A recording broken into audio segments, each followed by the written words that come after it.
History is not always a river of kings and empires, but a quiet echo of the voices that shaped our very thoughts. Long ago, in a world consumed by chaos, one man offered not a sword, but a simple, radical question. How do we build a better world, starting not with the throne, but with the human heart? His name was once a whisper against the storm. Now, it is the bedrock of a civilization. When we hear the name Confucius, a very specific image often comes to mind. We see a serene ancient master, with a long white beard, eyes half closed in contemplation. We imagine him speaking in cryptic proverbs, a figure of almost mythical wisdom, distant and untouchable, carved from marble and time itself. This popular image, this caricature, does a great injustice to the real man. The real Confucius was no myth. He was a man of flesh and blood, a man of passion and profound frustration. He was a political advisor who was often ignored, a reformer whose ideas were seen as dangerously radical, a scholar who was born into poverty but refused to be defined by it. Most importantly, he was a man who looked at the world around him and was horrified by what he saw. His story is not one of serene contemplation in a peaceful garden. It is the story of a desperate response to an age of chaos. His ideas were not born in a vacuum. They were forged in the crucible of a collapsing civilization, a world torn apart by endless brutal warfare, where trust between rulers and their people had evaporated, replaced by cynicism and fear. He saw a society that had lost its moral compass, where traditions were hollow, promises were meaningless, and virtue was mocked as a weakness. His world was broken, and he dedicated his entire life to a single monumental question. How do we put it back together? The answer he proposed would change the course of human history. Yet he never commanded an army. He never ruled a kingdom. He held no high office for any significant length of time. He died believing his life's mission had been a failure. And yet, the ideas of this one man, born 2,500 years ago in a land of turmoil, would go on to shape the very foundations of one of the world's oldest and greatest civilizations. His influence is a quiet but powerful river that flows beneath the surface of the 21st century. It has shaped the culture of the family in Singapore, the deep-seated respect for education in Japan, and the very structure of government and society in Korea and Vietnam. His thoughts on leadership, morality, and community still echo in the boardrooms of tech giants, the halls of political power, and the intimate dynamics of family homes across the globe. The great, enduring puzzle of Confucius is how this was possible. How can a thinker from ancient, fragmented China have anything to do with our modern lives? How did a man who sought not to conquer kingdoms, but to conquer chaos itself, end up designing the mind of an empire and influencing the lives of billions? He offered no miracles, no divine revelations. Instead, he offered a blueprint for humanity. He argued that the sickness of society was a reflection of the sickness within the human heart, and therefore, to heal the world, you must first begin with the individual. He proposed that a just and harmonious society is not built by force or by fear, but by the patient cultivation of character, empathy, integrity, and a deep sense of duty to others. He taught that a leader's greatest weapon is not his army, but his moral example. He was not just a philosopher scribbling ideas. He was an educator, a strategist, and one of history's most ambitious architects of the human spirit. His name was Xiao, but he is known to all of history as Confucius, or Master Kong Confucius. And to truly understand the profound power of his answers, we must first immerse ourselves in the world that inspired his questions. A world of breathtaking crisis, and the desperate violent search for order. This world of breathtaking crisis was not born overnight.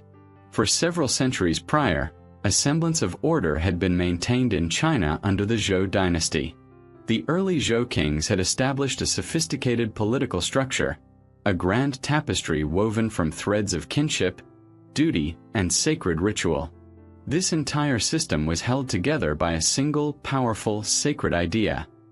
the mandate of heaven, or Tianming. This was not simply the divine right of kings as understood in the West. It was a far more profound and precarious concept. The mandate was the belief that the ruler's authority was granted by a divine cosmic force, heaven. But this mandate was not a blank check. It was a sacred trust. Heaven bestowed its favor only upon just and virtuous rulers who cared for their people. If a dynasty became corrupt, inept, or tyrannical, heaven would signal its displeasure. Floods, famines, and earthquakes were not seen as random natural disasters, but as cosmic warnings that the ruler had lost the mandate.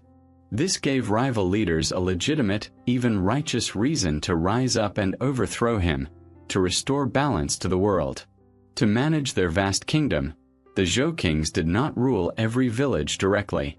Instead, they granted large territories to trusted relatives and loyal clans. These nobles or lords would then govern their own lands, collect taxes, and raise armies.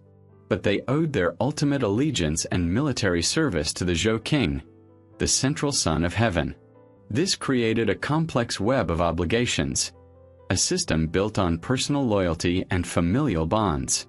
It was glued together by an intricate code of ritual and ceremony, the very li that Confucius would later see as the grammar of a harmonious society. For a time, this system worked. It created a sense of unity and order under a single civilized world known as Tianxia, or all under heaven.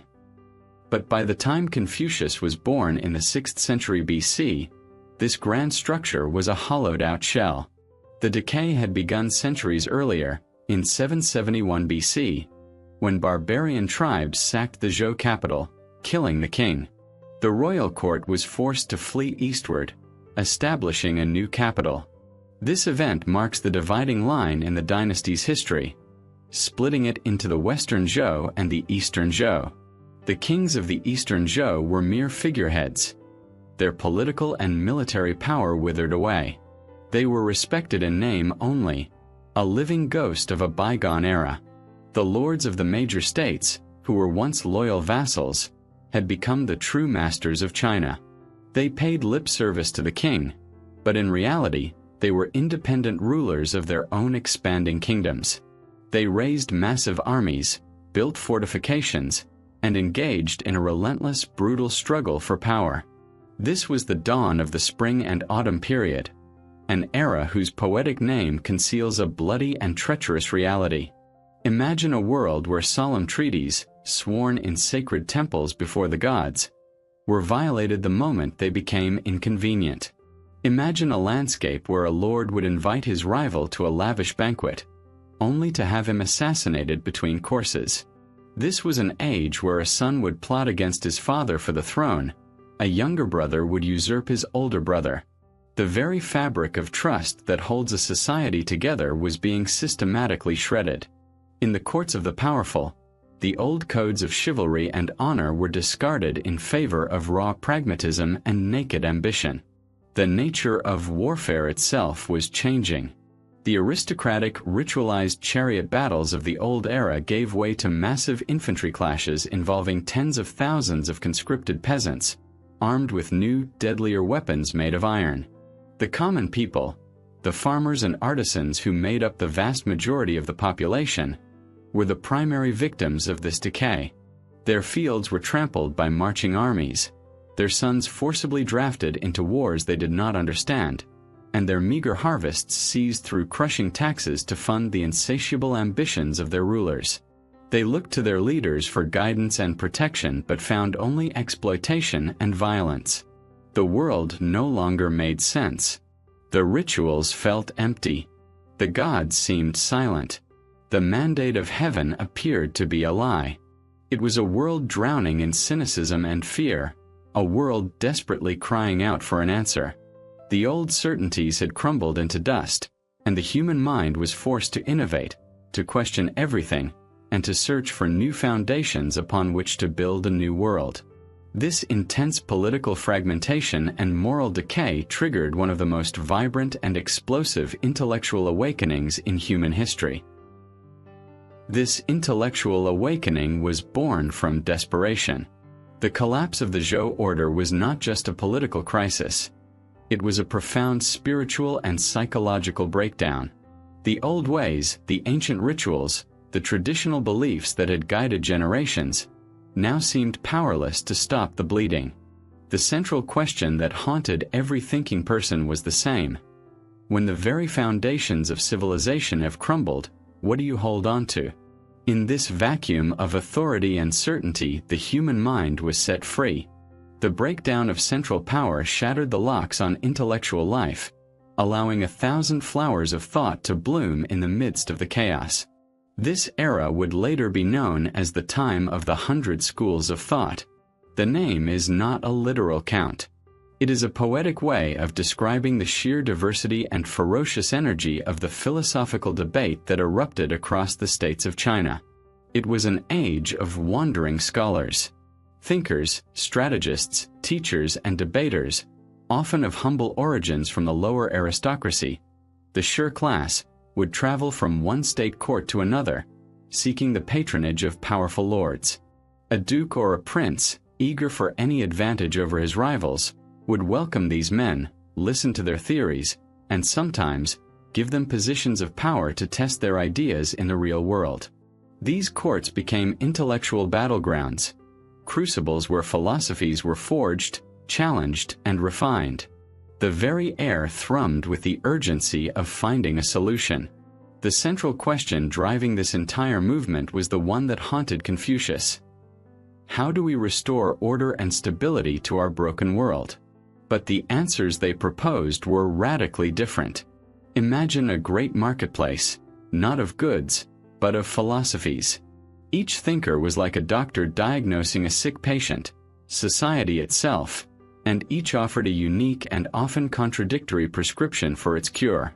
Some argued the sickness was external, a problem of weak laws and poor governance that required a strong hand and harsh medicine. Others claimed the sickness was internal, a spiritual malady that could only be cured by withdrawing from society's corrupting influence and reconnecting with the natural world. Still others believed the answer lay in logic, in redefining the very meaning of words to bring clarity to a confused world.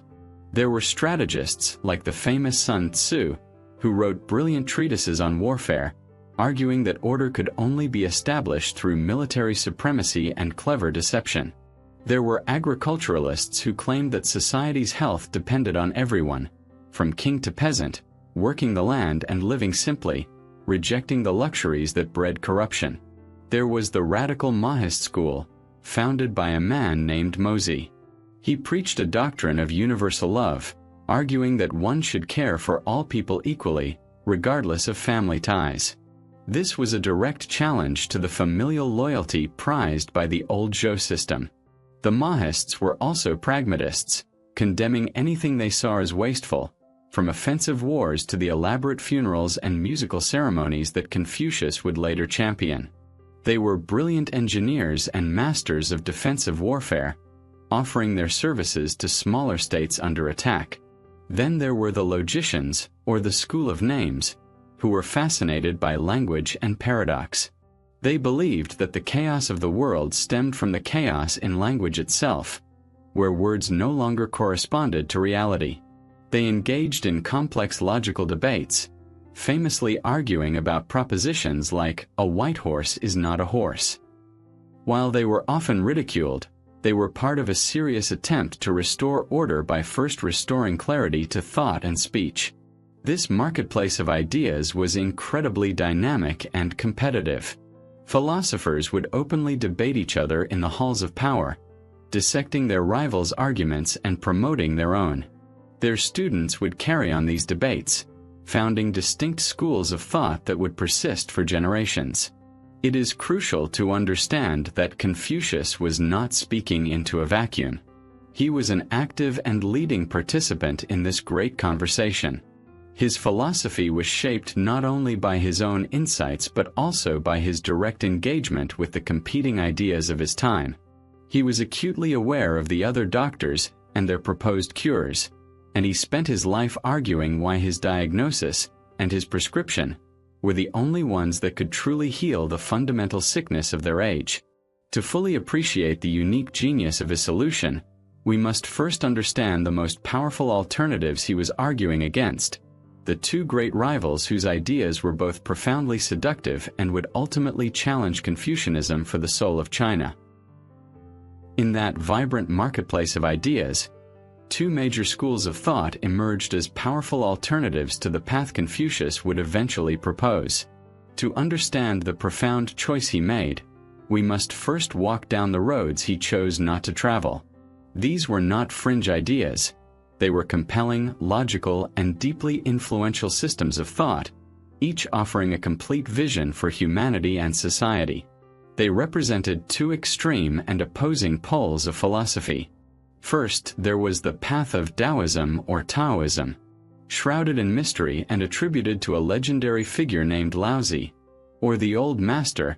Daoism offered a diagnosis that was as simple as it was radical.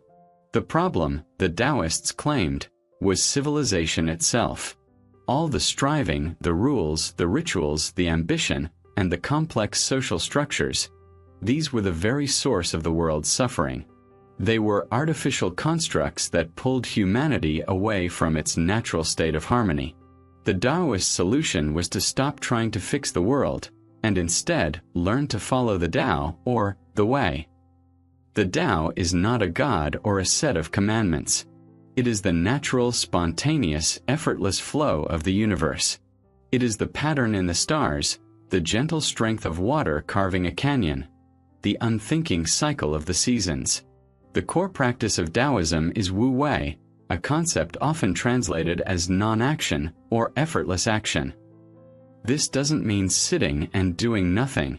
It means acting in perfect harmony with the natural flow of things, without struggle or resistance. Imagine a skilled boatman navigating a powerful river. He does not paddle furiously against the current. He uses his deep understanding of the water's flow to guide his boat safely and efficiently to its destination. For a Taoist, the Confucian obsession with complex rituals, strict social duties, and constant self-improvement was a perfect example of counterproductive striving. They saw it as swimming against the current. Why exhaust yourself trying to build a perfectly ordered society, they asked, when true order is found in simplicity, spontaneity, and letting go? The ideal Taoist sage is like water, humble, flexible, and yielding, yet capable of overcoming any obstacle. The ideal ruler, they argued, governs so lightly that the people barely know he exists. Their prescription for the chaos of the age was a radical retreat from society's pointless games, to quiet the mind and find one's place within the great, silent rhythm of the cosmos. At the complete opposite end of the philosophical spectrum was the cold, pragmatic, and brutally efficient school of legalism. If the Taoists were mystical poets, the legalists were political scientists with ice in their veins. Figures like Han Fei, a brilliant but cynical thinker, looked at the world and saw no innate harmony.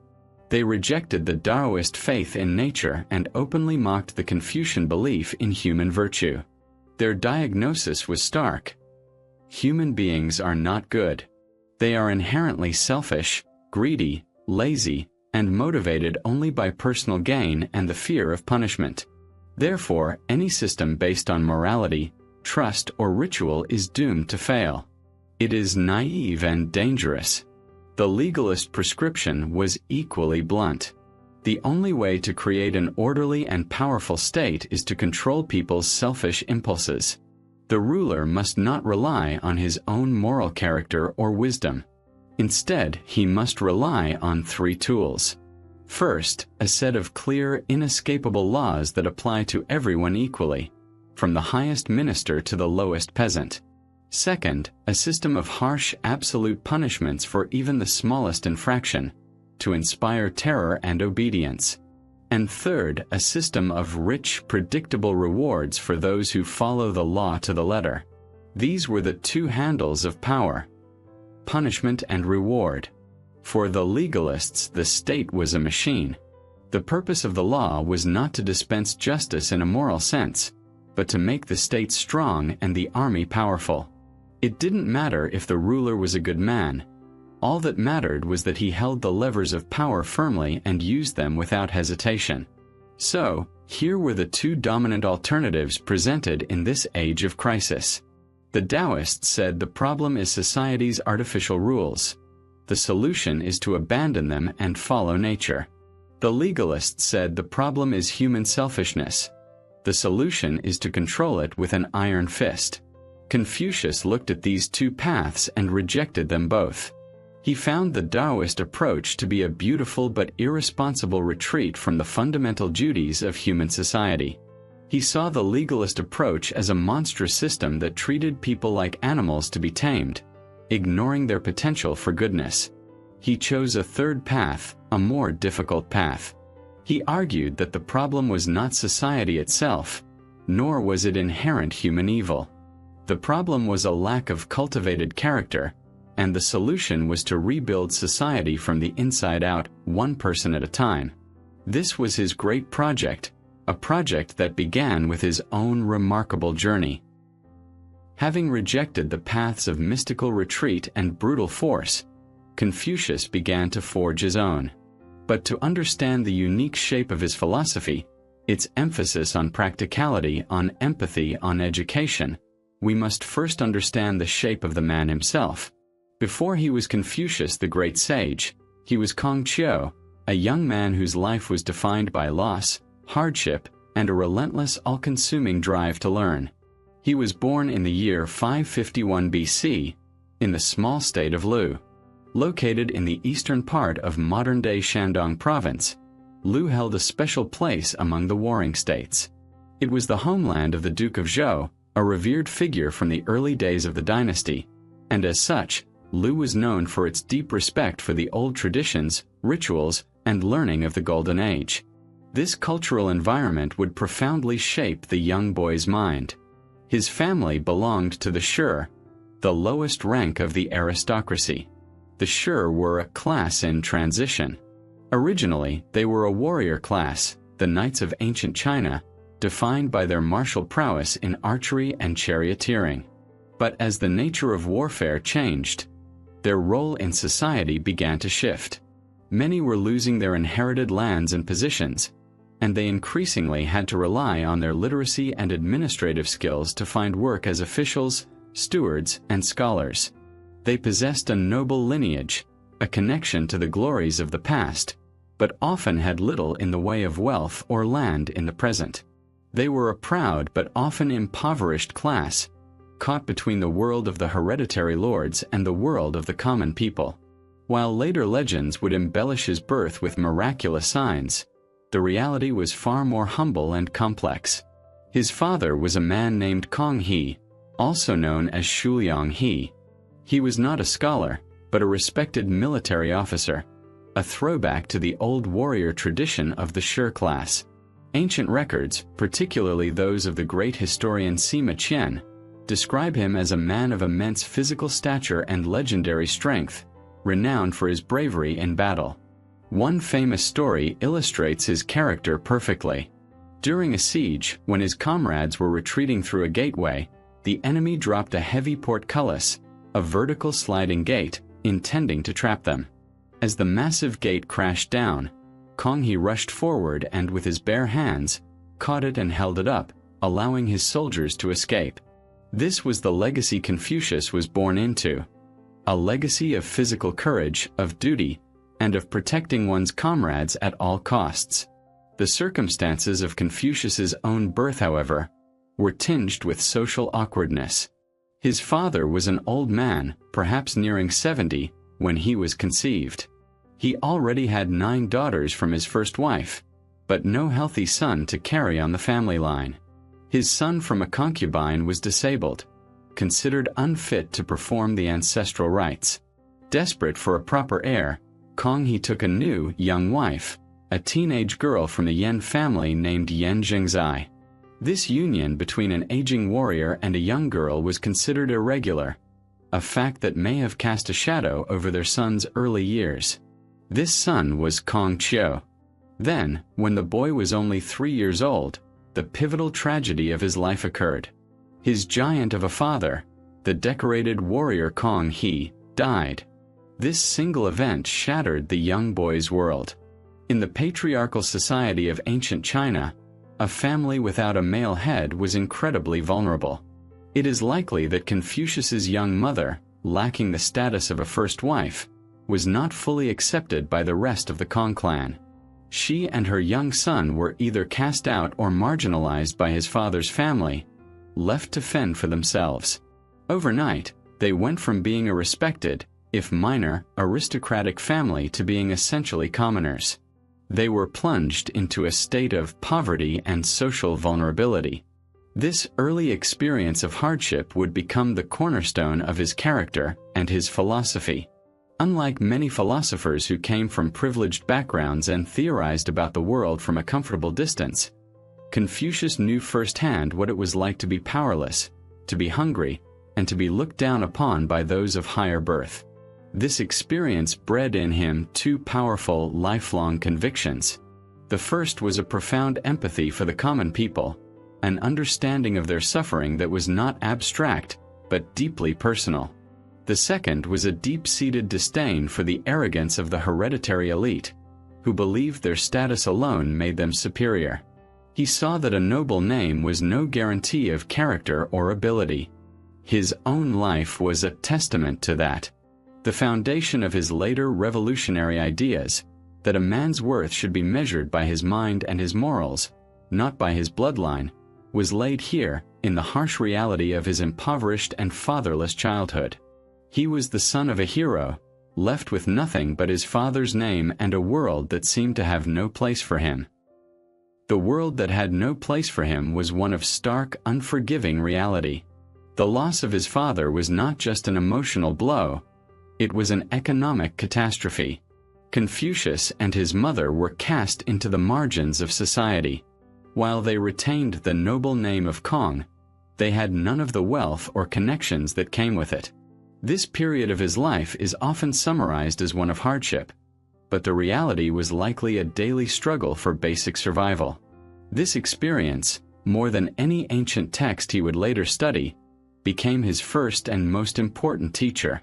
It taught him the profound lessons of humility and resilience. As a young man, he had to take on menial jobs to support his mother, work that was considered utterly beneath his station as a member of the Shi class. A descendant of warriors and officials was not supposed to dirty his hands with common labor. But necessity left no room for pride. Ancient sources, including the Analects where he speaks of his own past, tell us he worked as a keeper of granaries. This was not a high-level administrative post. It meant meticulously counting sacks of grain, keeping records, and ensuring nothing was stolen or spoiled. It was a job that required painstaking accuracy and honesty. Later, he reportedly worked as a supervisor of livestock, responsible for tracking the animals and ensuring they were healthy. Again, this was practical, grounded work, a world away from the philosophical debates and courtly intrigues of the elite. His critics and rivals in later life would sometimes try to use this past against him, mocking him for his knowledge of such lowly matters. But Confucius was never ashamed of his past. He once remarked, "When I was young, I was in humble circumstances, and that is why I am skilled in many menial things." He saw this experience not as a source of shame, but as the very foundation of his understanding of the world. These were not the glorious pursuits of a nobleman, but they taught him invaluable lessons. Counting grain taught him the importance of precision and integrity. Managing livestock taught him about responsibility and the rhythms of the natural world. Most importantly, these jobs brought him into daily contact with the common people. The farmers, the laborers, the merchants. He saw their struggles, their worries, and their simple virtues up close. He understood, in a way no privileged lord ever could, how the decisions made in the high courts affected the lives of those at the bottom. This experience bred in him a profound and lifelong practicality. His philosophy would never be an abstract, otherworldly system. It was always grounded in the soil of real human relationships and practical ethics. It was about how to live a good life right here, right now, in the midst of a messy and challenging world. It also fueled his burning ambition. But his ambition was not merely for wealth or status. It was a desire to prove a point that was radical for his time: that a man's worth is not determined by his birthright, but by his cultivated character and ability. He saw the sons of great lords, men who had everything handed to them, squandering their lives on decadent pleasures, ignorant of the world outside their palace walls. And he, the poor son of a dead warrior, knew he was their superior in mind and in spirit.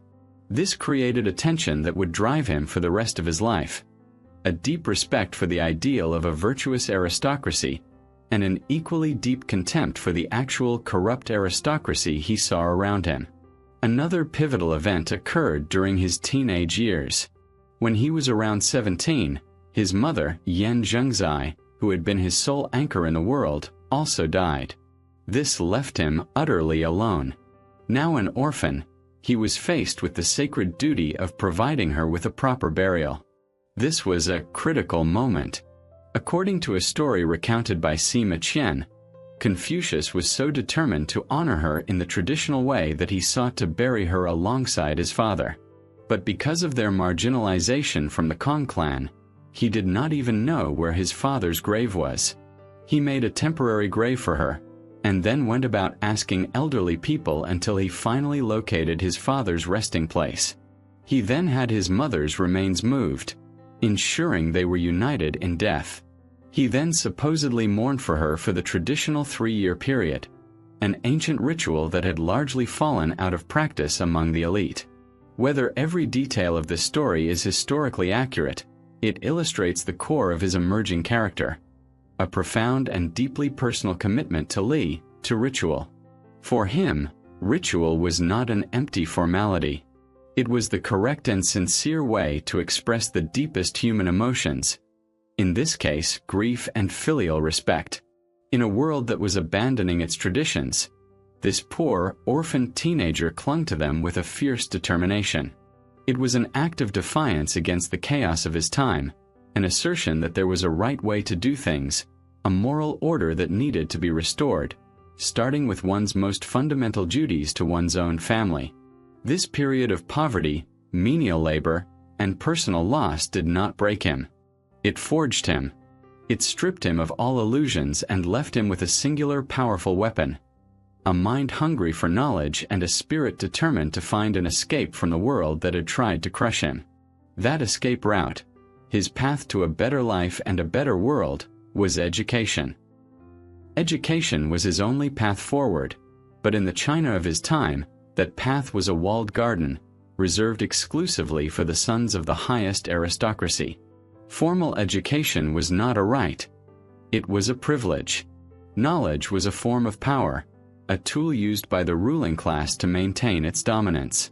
Young noblemen were taught by private tutors in the 6 arts: ritual, music, archery, charioteering, calligraphy, and mathematics. This was the curriculum of a gentleman ruler, designed to prepare him for leadership in court and on the battlefield. For the vast majority of the population, including the impoverished young Kong Xiao, the gates to this world were firmly closed. He had no access to tutors, no family library, no formal guidance. So, he had to forge the path himself. He became an obsessive autodidact, a self-taught scholar with an insatiable and almost fanatical appetite for the past. He saw that the world around him was broken, and he became convinced that the blueprint for how to fix it lay buried in the great traditions of the early Zhou dynasty, a time he viewed as a golden age of perfect order and harmony. His quest for knowledge was therefore a quest for a cure. He sought out every text he could find, every scrap of information, every person who held a piece of the ancient puzzle. He was a man possessed by a single driving purpose: to master the cultural foundations of that lost golden age. His curriculum was not broad, but deep. He pored over the traditions that would one day become the core of the Confucian classics. He studied the Book of Odes, a collection of over 300 poems, folk songs, and sacred hymns. For him, this was not just literature to be admired. It was a moral encyclopedia, a guide to the full range of human emotions, properly expressed. He believed the poems could teach empathy, an understanding of both the joys of the common people and the duties of a good ruler. He memorized the verses of the Book of Documents, which chronicled the deeds and pronouncements of the ancient sage kings, legendary figures like Xiao, Shun, and the Duke of Zhou. This was his textbook on political science and virtuous government, a record of how wise leaders created peace and prosperity. And most of all, he dedicated himself to mastering the Book of Rites. This was not a single book, but a vast and complex body of knowledge detailing the codes of ceremony, court etiquette, family obligations, and social conduct. To a modern mind, it might seem like a dry and rigid list of rules. But to Confucius, the rites, or li, were the very grammar of a harmonious society. They were the external structure that allowed people to express their inner virtues in a clear and effective way. They were the difference between a civilized society and a chaotic free-for-all. He also immersed himself in the study of ancient music, which he believed was not mere entertainment, but a powerful reflection of the cosmic order. The right kind of music could cultivate a person's character and bring harmony to the state, while the wrong kind could lead to decadence and social decay. His method of learning was as important as the subjects he studied. It was not a passive, solitary activity. The Analects are filled with clues about his approach. He famously said, "When I walk along with two others, they may serve me as my teachers. I will select their good qualities and follow them, and their bad qualities and avoid them." He was constantly observing, questioning, and learning from the world around him. He sought out anyone who possessed a piece of the knowledge he craved, elderly men who remembered the old court ceremonies, minor officials who kept archives, masters of music. He was a relentless student of humanity.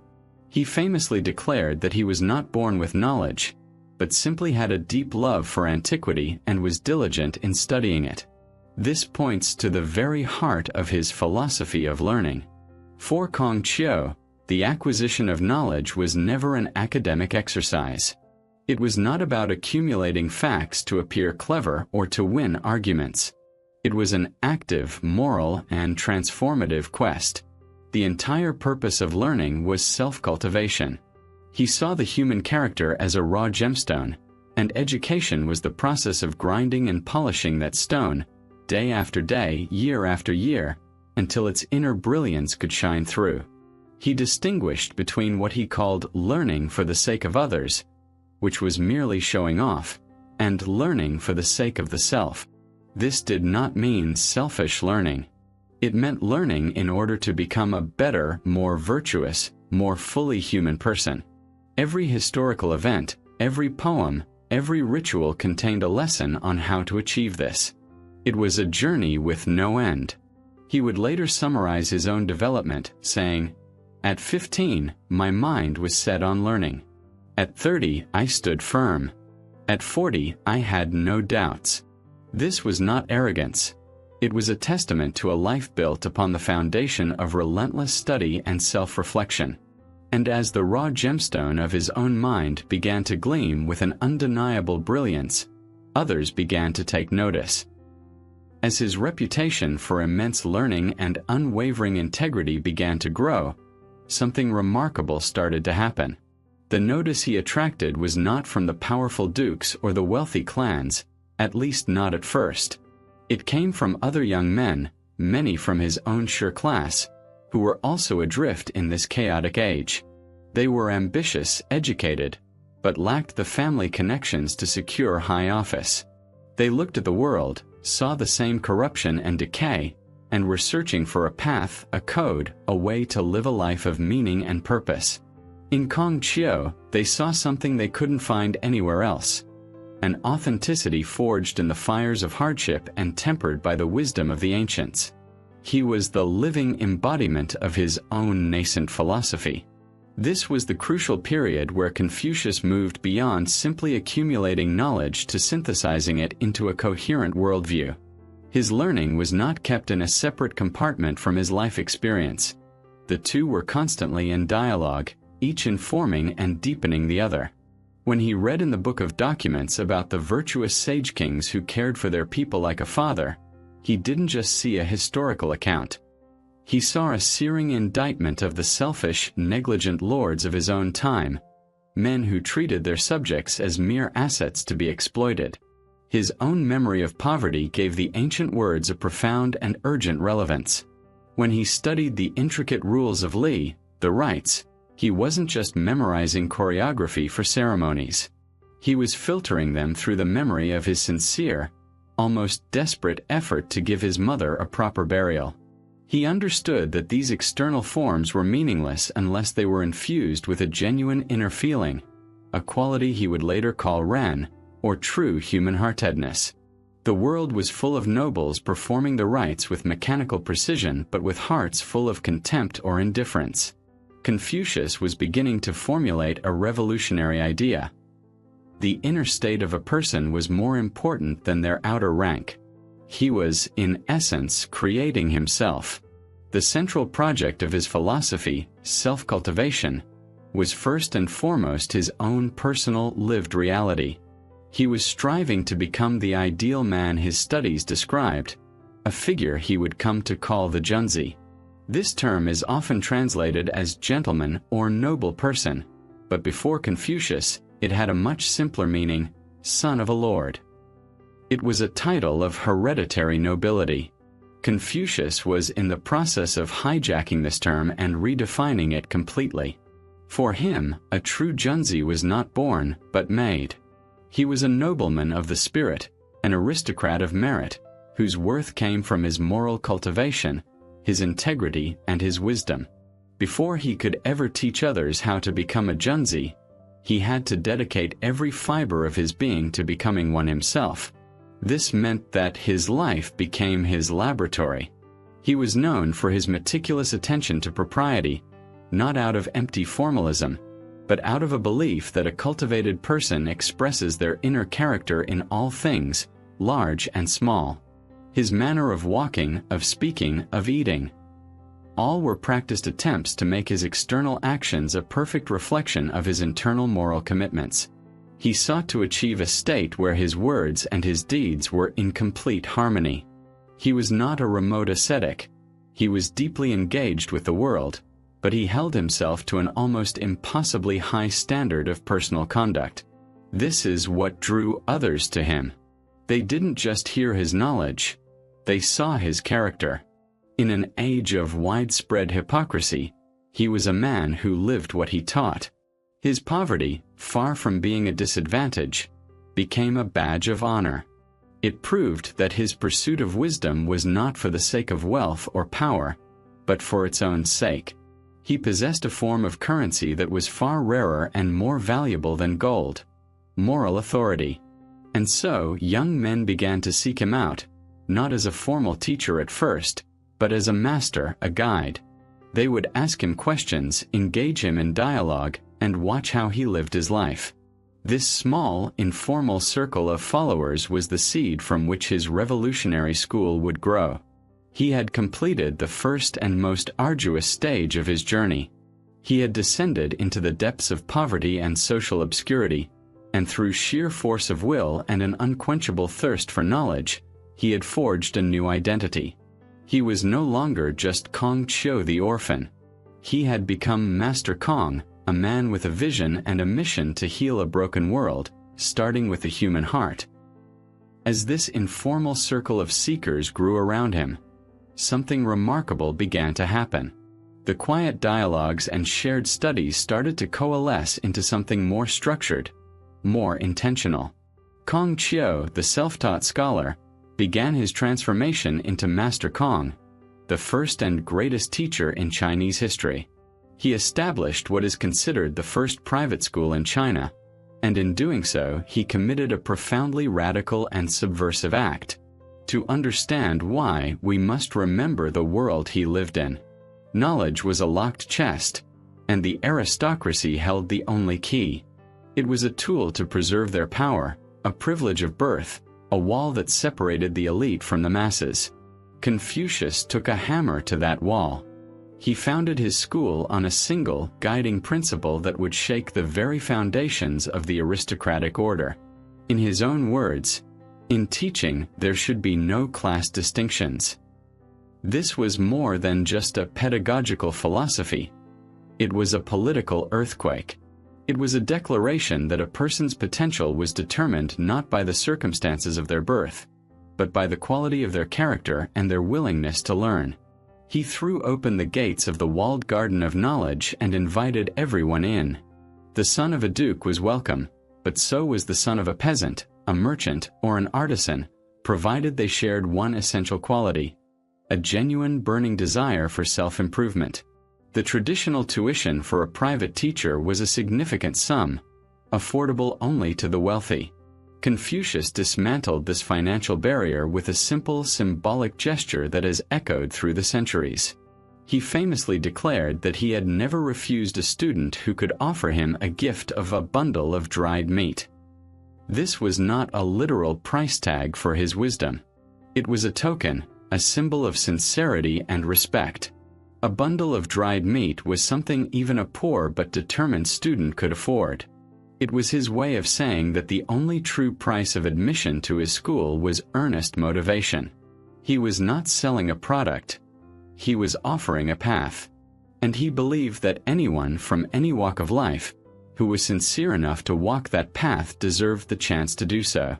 But what was the ultimate goal of a Confucian education?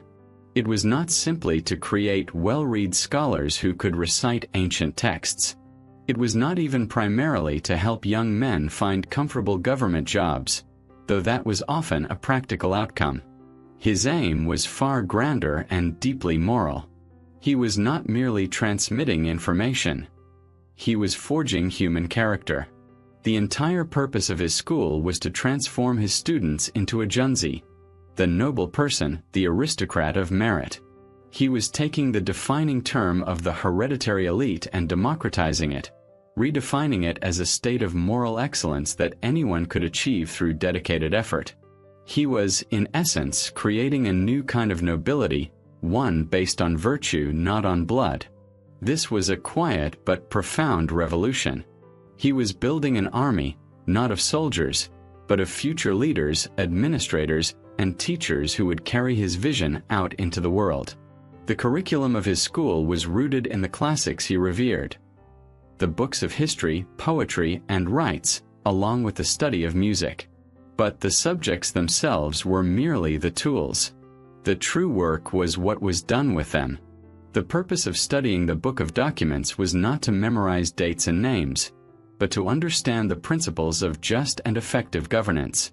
The purpose of studying the Book of Odes was not to analyze meter and rhyme, but to cultivate empathy and a refined moral sensibility.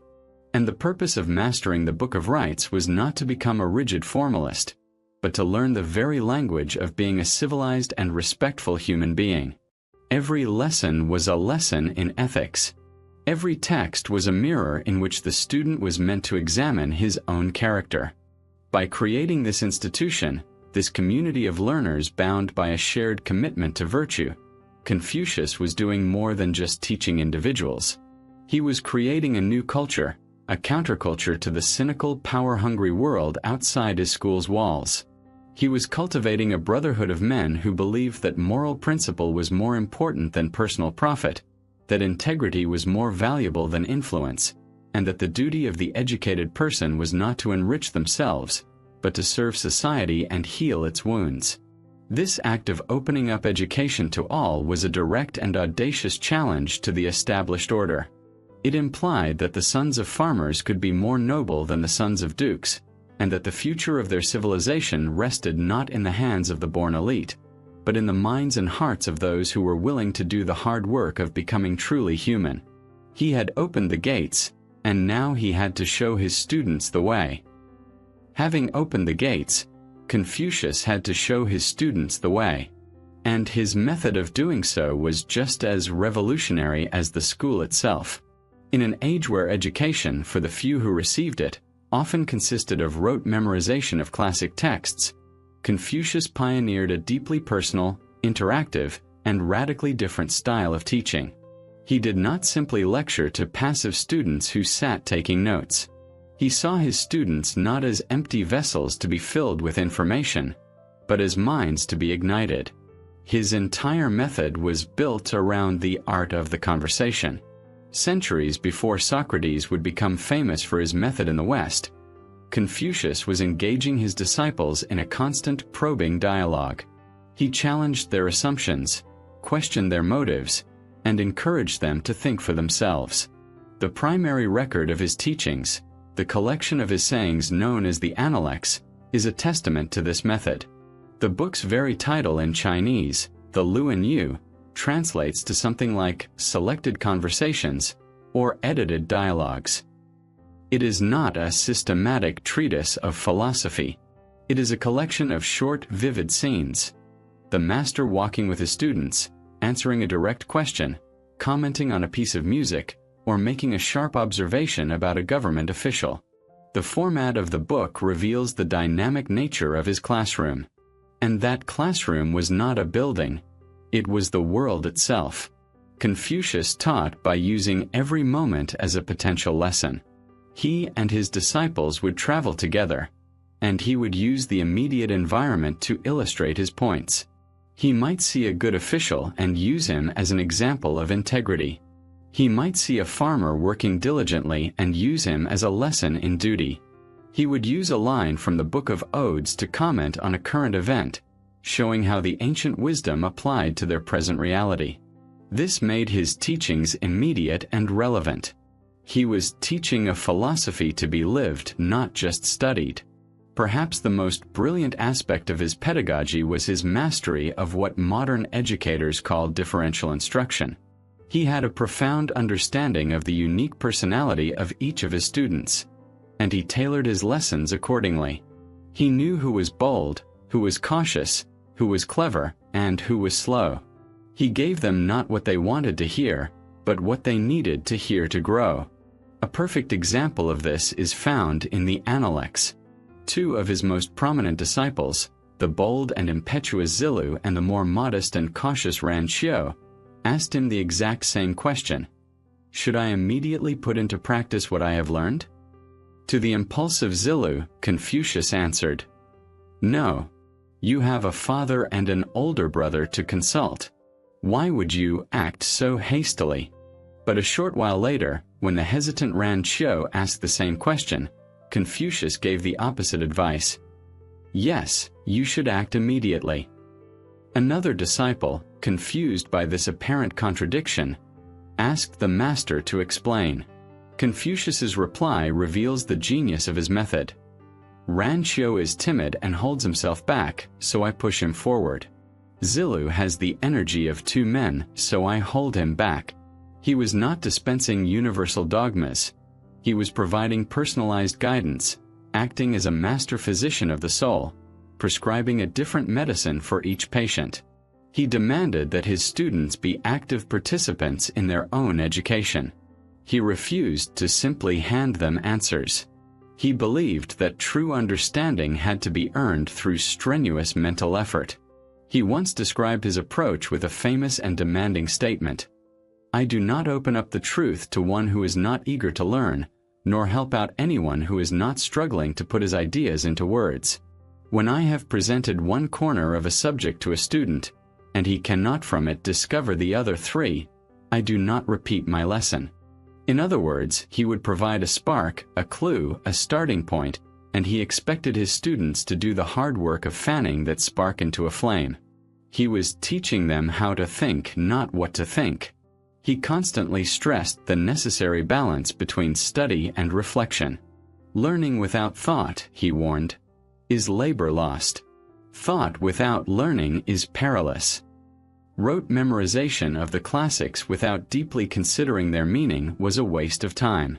But idle speculation, ungrounded in the accumulated wisdom of the past, was arrogant and dangerous. The goal was to internalize the wisdom of the ancients and learn to apply it creatively to the unpredictable circumstances of one's own life. This deeply personal, challenging, and interactive method created a bond between Confucius and his core disciples that was far more profound than a modern teacher-student relationship. He was their mentor, their guide, and in many ways a father figure. He traveled with them, ate with them, and shared his failures and triumphs with them. He was as concerned with their moral choices as he was with their intellectual progress. He was not just running a school. He was cultivating a brotherhood, a community of men who would be bound together by a shared vision for a better world. This community that Confucius cultivated was the living embodiment of his philosophy. It was a microcosm of the ideal state he wished to create, a society ordered not by birth or by force, but by mutual respect, a shared commitment to virtue, and the guidance of a wise and benevolent leader. To truly understand the impact of Confucius as a teacher, we must look at the men he shaped. They were not a faceless crowd of disciples. They were distinct, vibrant individuals, a brotherhood of future leaders, each with his own strengths and weaknesses, each reflecting a different facet of the master's teachings.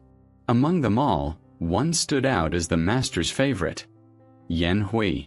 He was the brilliant, impoverished scholar, the one who grasped the deepest subtleties of the teachings with an almost effortless grace. He came from a poor family, but his poverty never diminished his cheerfulness or his singular focus on the way.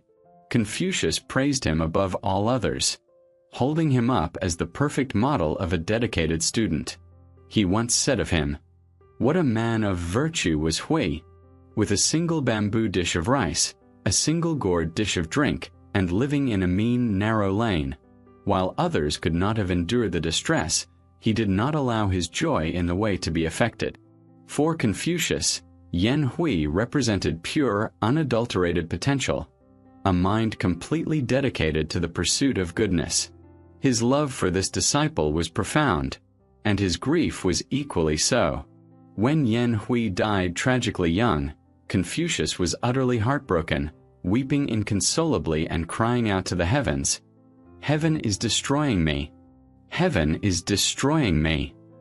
In this raw human cry, we see not a remote sage, but a loving mentor who had lost his dearest son and his brightest hope for the future. If Yan Hui was the quiet soul of the school, Zhou was its fiery heart. His personal name was Zhou, but he is known as Zhou. He was likely older than the other disciples, a man of action, a former soldier or knight-errant, brimming with a rough-hewn courage and an almost reckless sense of loyalty. He was impetuous, blunt, and unafraid to speak his mind, often challenging the master or asking the questions others were too timid to voice. Their relationship was one of constant, affectionate friction.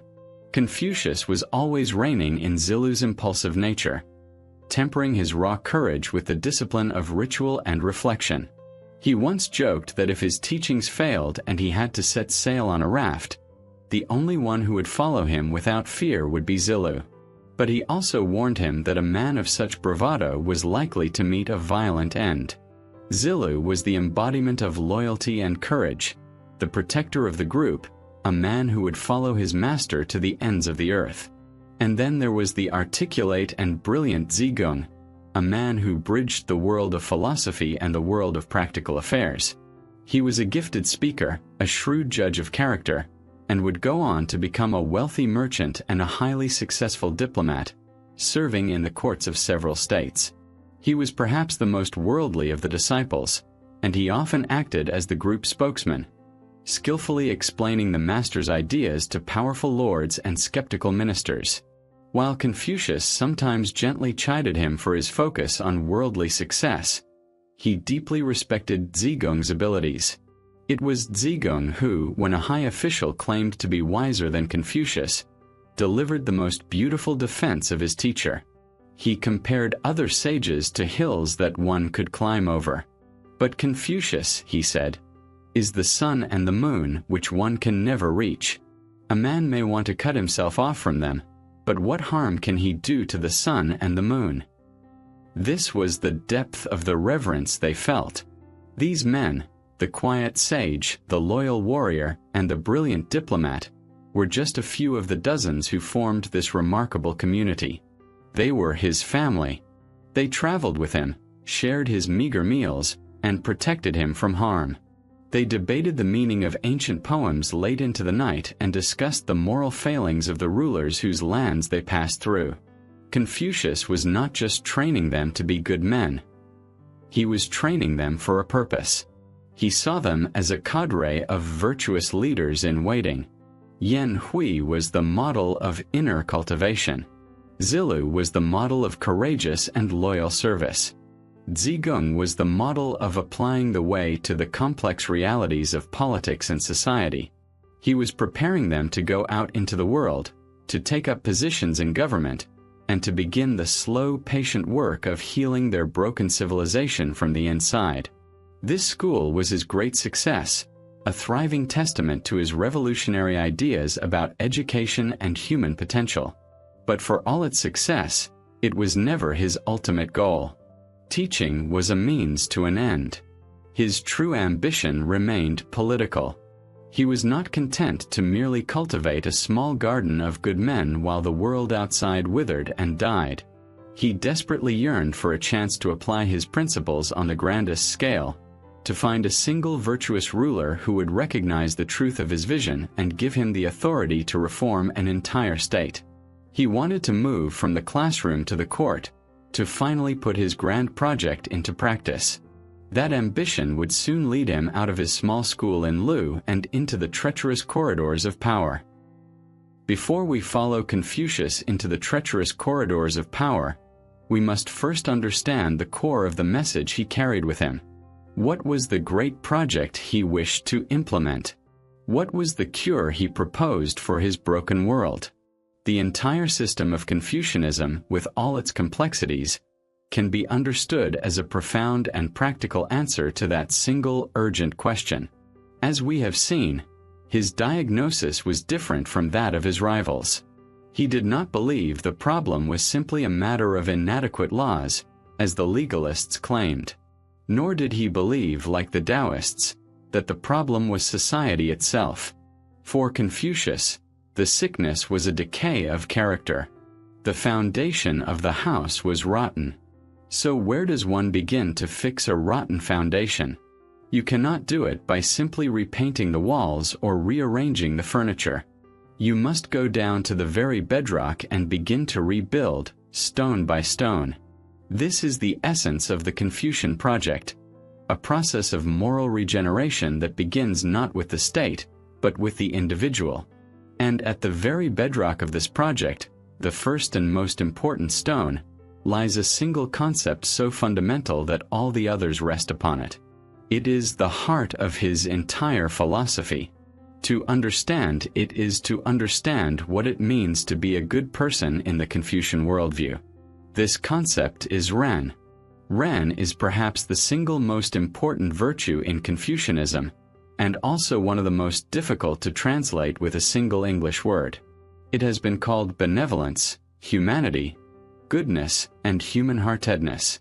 While all of these capture a piece of it, none are sufficient. The best way to understand it is to look at the Chinese character itself. The character for Ren is a beautiful lesson in its own right. It is composed of two parts. On the left is the symbol for a person, and on the right is the symbol for the number 2. A person plus 2. The character visually represents the core idea. A person only truly becomes a person in their relationships with other people. We are not isolated atoms. We are social beings, defined by our connections. Ren is the quality of being a profoundly decent, empathetic, dignified, and compassionate human being in all of our interactions. It is the inner source from which all other virtues spring. But it is not an abstract feeling of goodwill towards humanity.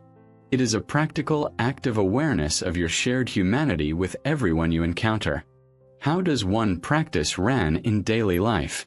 When a disciple asked Confucius if there was a single word one could follow for their entire life, he offered a concept called Shu.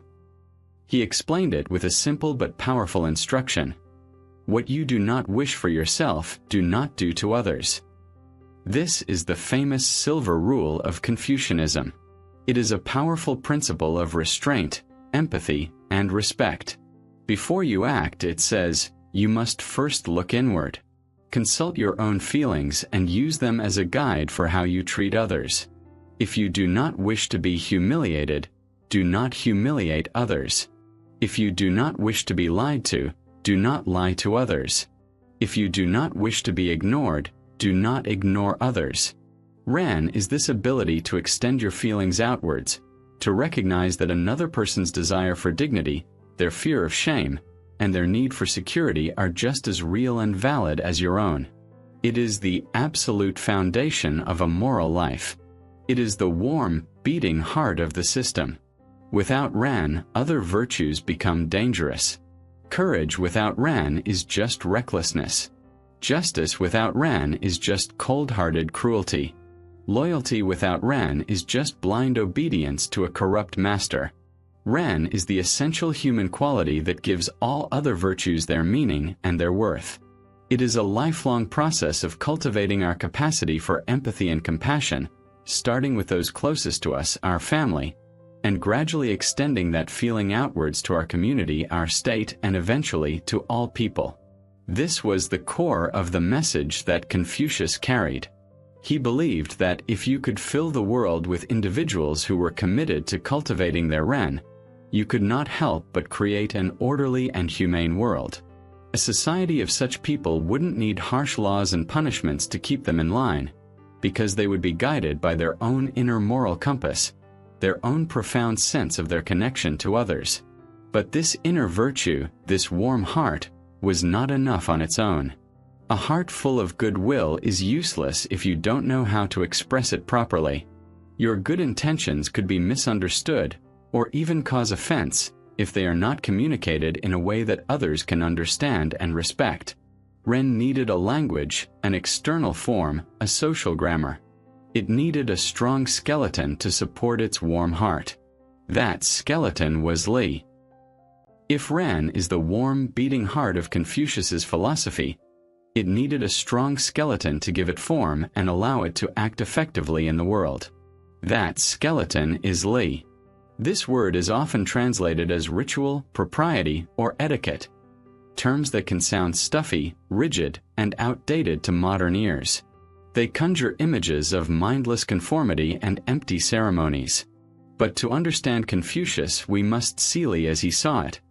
Something far deeper, more dynamic, and absolutely essential for a humane society. The best way to understand Li is as the social grammar of humanity. Think of it this way. Any language has rules of grammar. These rules allow us to take random sounds and arrange them into meaningful sentences. Without grammar, there is only noise and confusion. We cannot express our thoughts, share our feelings, or build anything complex together. Li is the grammar of social life. It is the entire set of customs, ceremonies, and patterns of behavior that structure our interactions with others. It is the shared code that allows us to take our inner intentions, our Ren, and turn them into meaningful, understandable social actions. It is the language of respect. The scope of Li is vast. It encompasses everything from the grandest and most elaborate ceremonies of the state to the smallest, most intimate details of daily life.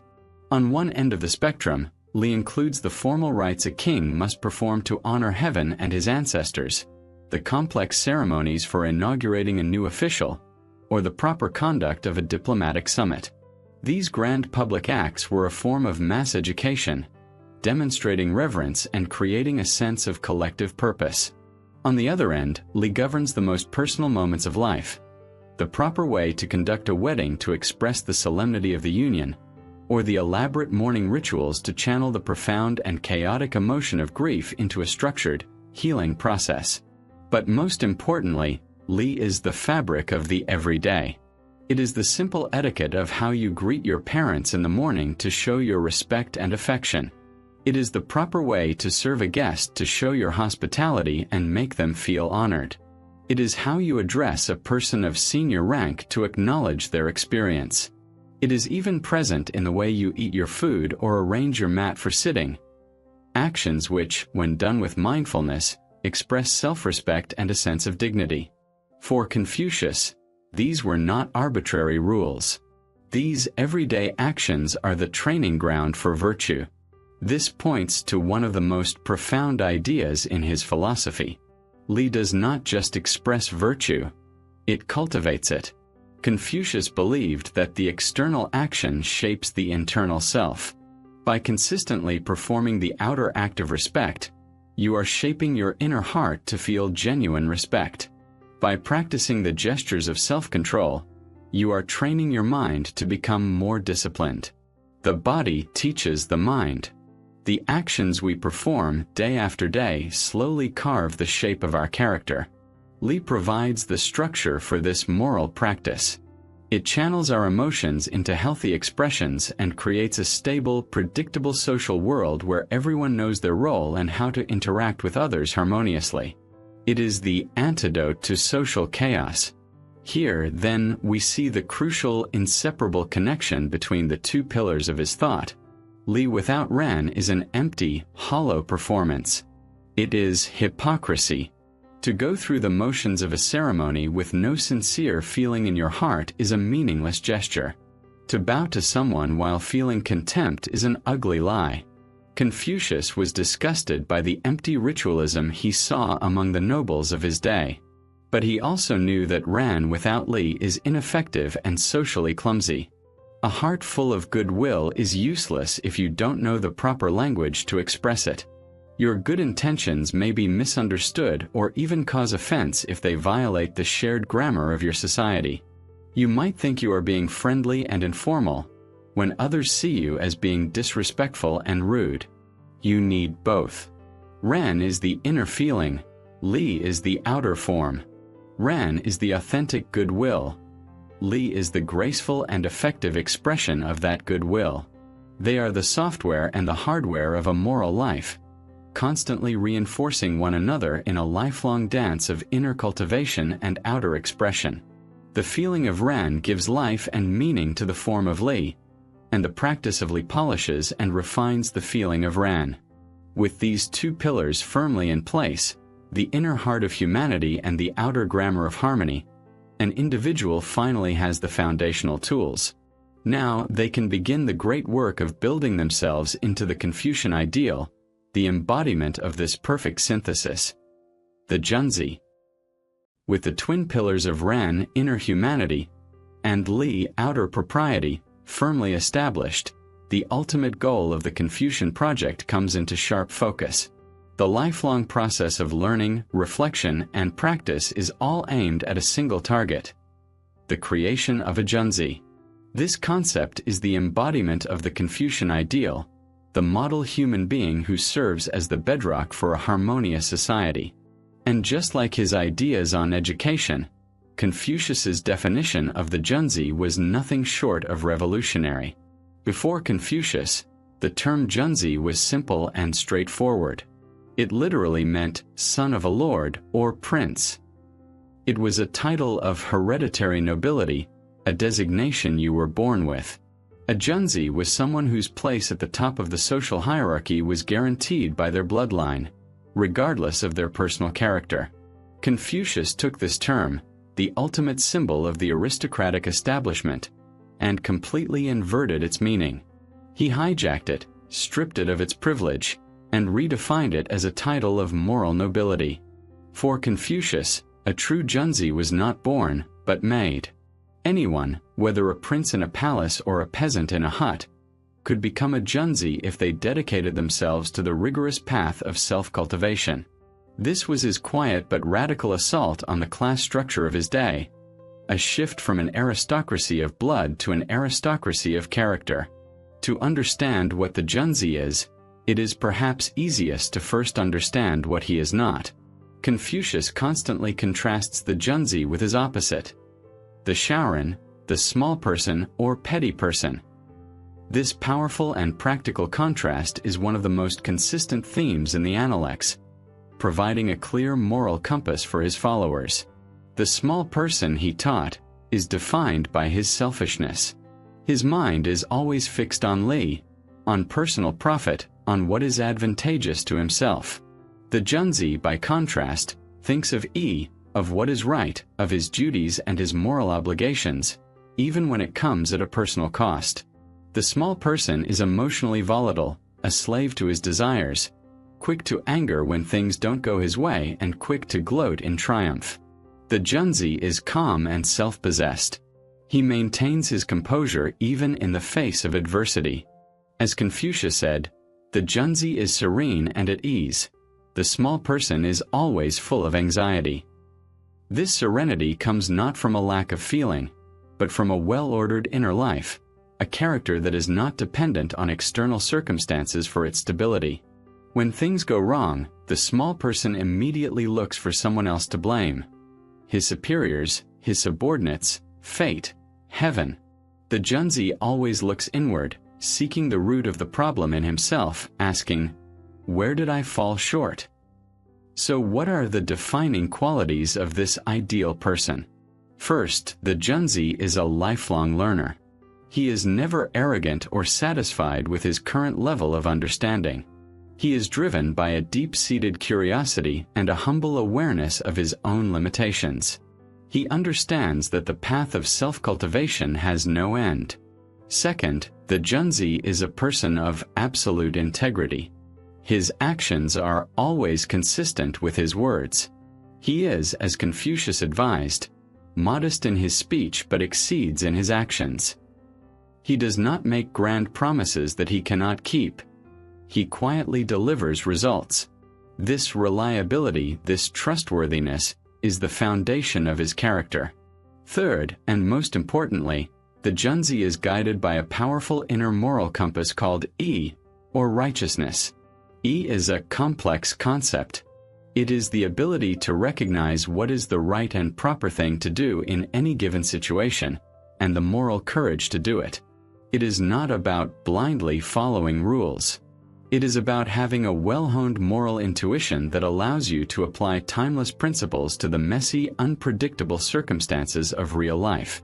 It is about diligently fulfilling the responsibilities that come with your role, as a son, as a father, as a friend, as a citizen.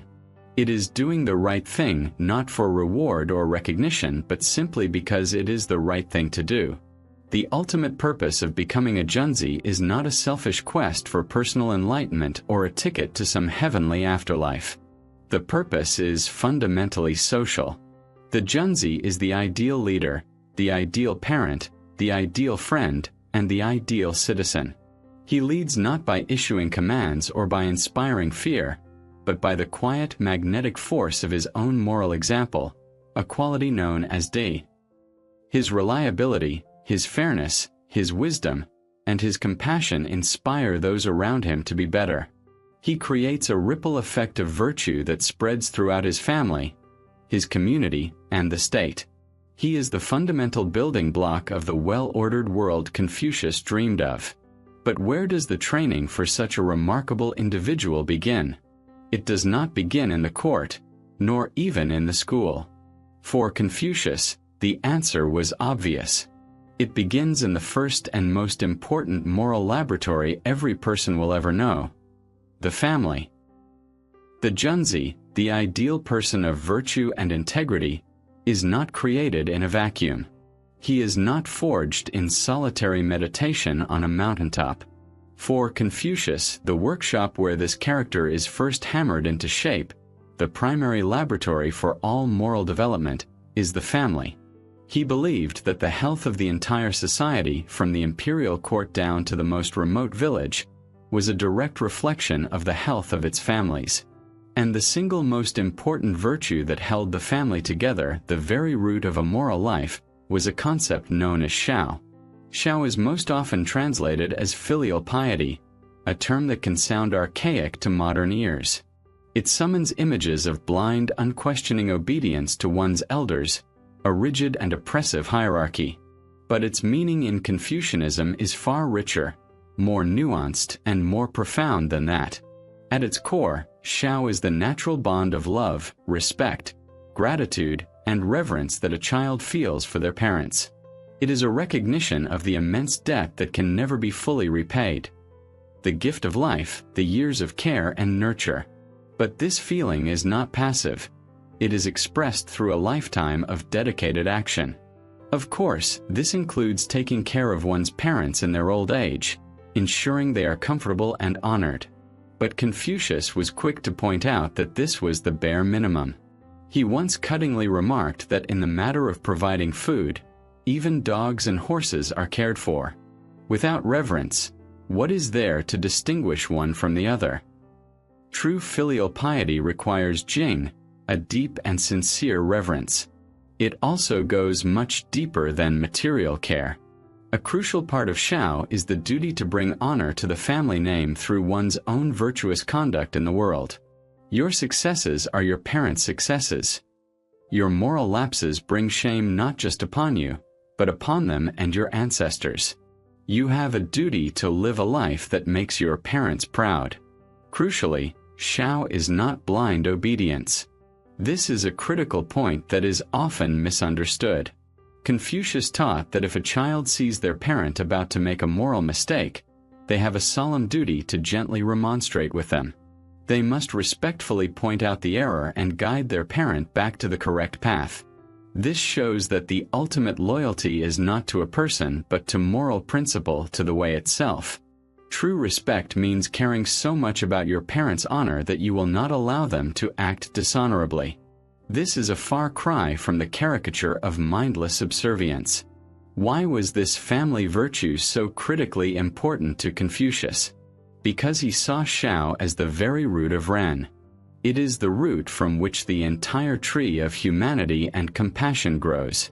The natural, instinctual love a child has for their parents is the first seed of empathy. It is the first time a human being learns to put another's needs before their own. It is in the family that we first learn to love, to care, to share, and to feel responsibility for others. By carefully nurturing this seed of empathy within the family, it can grow into a mighty tree whose branches extend outwards, first to one's siblings, then to the community, and eventually to all of humanity. As one of his disciples put it, a young man who is a good son and a dutiful brother will rarely be disposed to defy his superiors. The virtues are one and the same. You learn to be a good citizen by first learning to be a good son. This is why Confucius saw the family as a perfect microcosm of the state. The family unit was the training ground where people learned the essential virtues necessary for a stable and harmonious society. The moral muscles of loyalty, duty, and respect for hierarchy are developed in the home. The relationship between a loving, guiding father and a respectful, loyal son was the direct model for the ideal relationship between a benevolent ruler and a loyal subject. The respect a younger brother shows to his older brother teaches him how to show proper deference to his superiors in society. The bonds of trust and mutual obligation that define a healthy family are the very same bonds that create a healthy nation. Confucius made this connection explicit. He argued that it was absurd to expect a man who was not a good son to be a good government minister. If a man could not be trusted to show loyalty and respect to the parents who gave him life, how could he possibly be trusted to show loyalty to a ruler he barely knew? This entire social vision is built upon what are known as the 5 key relationships. The relationship between ruler and subject, father and son, husband and wife, older brother and younger brother, and between friends. Each of these relationships has its own clear duties and responsibilities. And crucially, while most are hierarchical, they are all reciprocal. A son's duty of piety is matched by the father's duty to be kind, caring, and a good moral teacher. A subject's loyalty is contingent upon the ruler's benevolence. This is not a system of domination, but one of mutual complementary obligations, and it all begins with that first, most fundamental bond between a child and their parents. Once the family is established as the bedrock of society, the Confucian vision for politics unfolds with a powerful and elegant logic. If the family is the state in miniature, then the ruler must act as the father and mother of the people. His relationship with his subjects is not that of a master to his slaves, or a shepherd to his flock. It is the sacred and reciprocal relationship of a parent to his children. This single idea forms the core of Confucius's political philosophy, and it places him in direct and dramatic opposition to the cold pragmatism of the legalists. Remember the legalist prescription. People are inherently selfish and must be controlled by a system of rewards and harsh punishments. The state is a machine and the law is an iron fist. Confucius looked at this vision and saw a form of tyranny. To rule by force and fear, he argued, was to treat citizens like animals.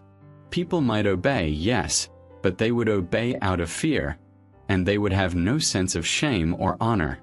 They would not strive to become better people. They would simply become clever at avoiding punishment.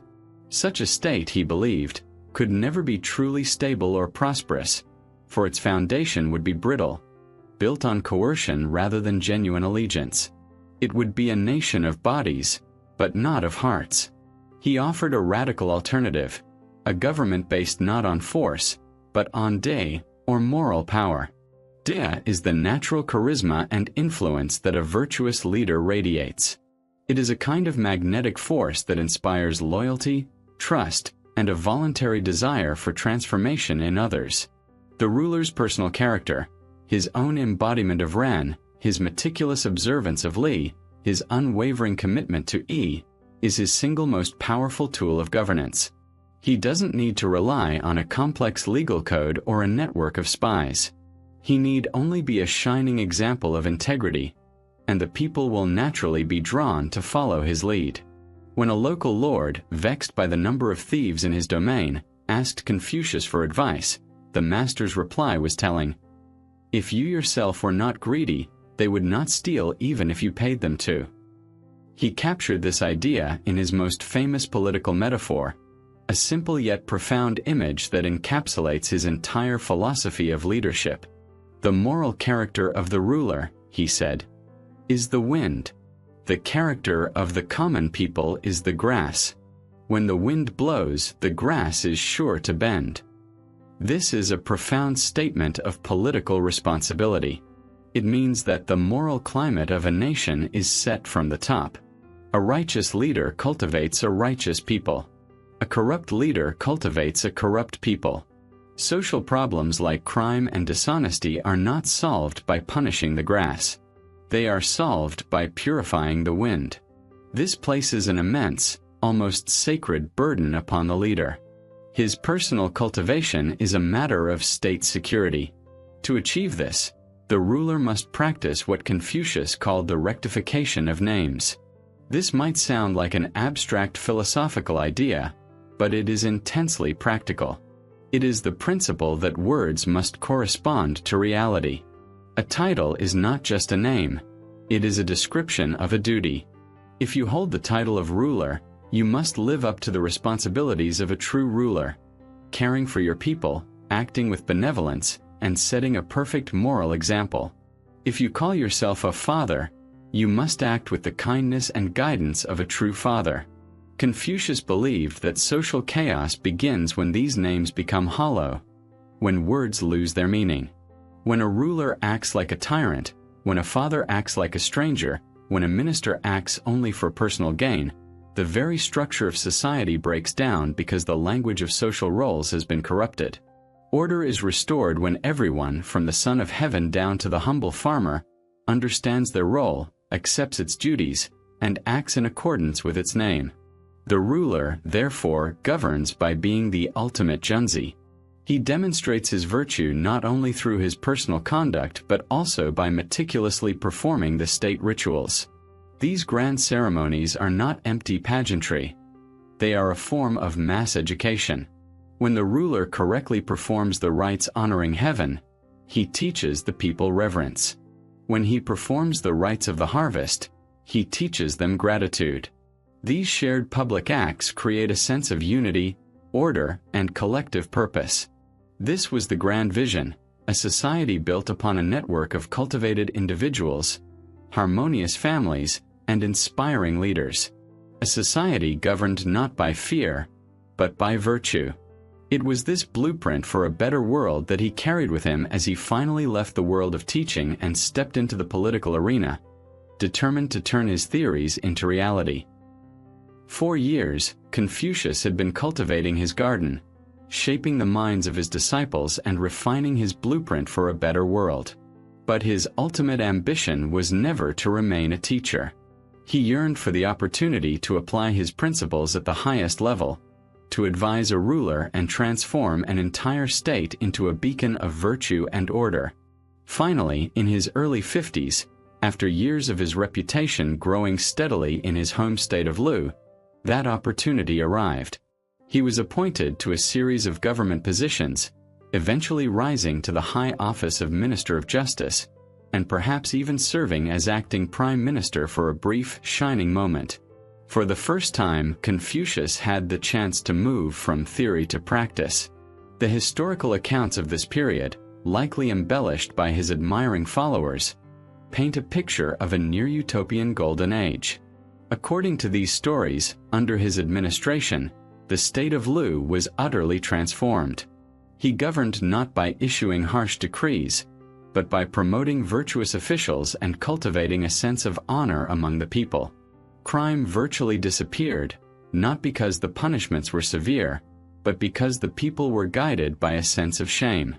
Merchants on the road stopped haggling over prices.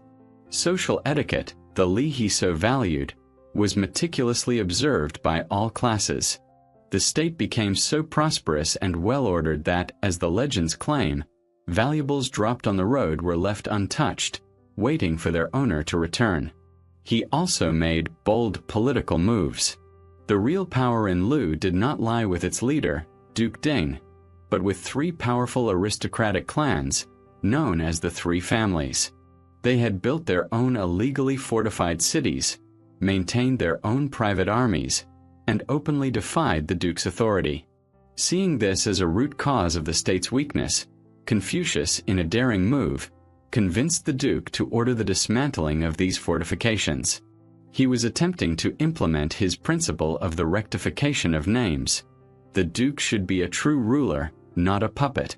He was, for a moment, succeeding in restoring order and strengthening the central government. But this success was a double-edged sword. His rigid integrity and his efforts to curb the power of the aristocracy made him powerful enemies within his own state. The Three Families saw his reforms not as a path to a better society, but as a direct threat to their inherited power and influence. They began to plot against him. At the same time, the neighboring state of Qi began to watch Lu's rapid rise with alarm. The Duke of Qi worried that a strong and revitalized Lu, guided by a man like Confucius, could become a major rival.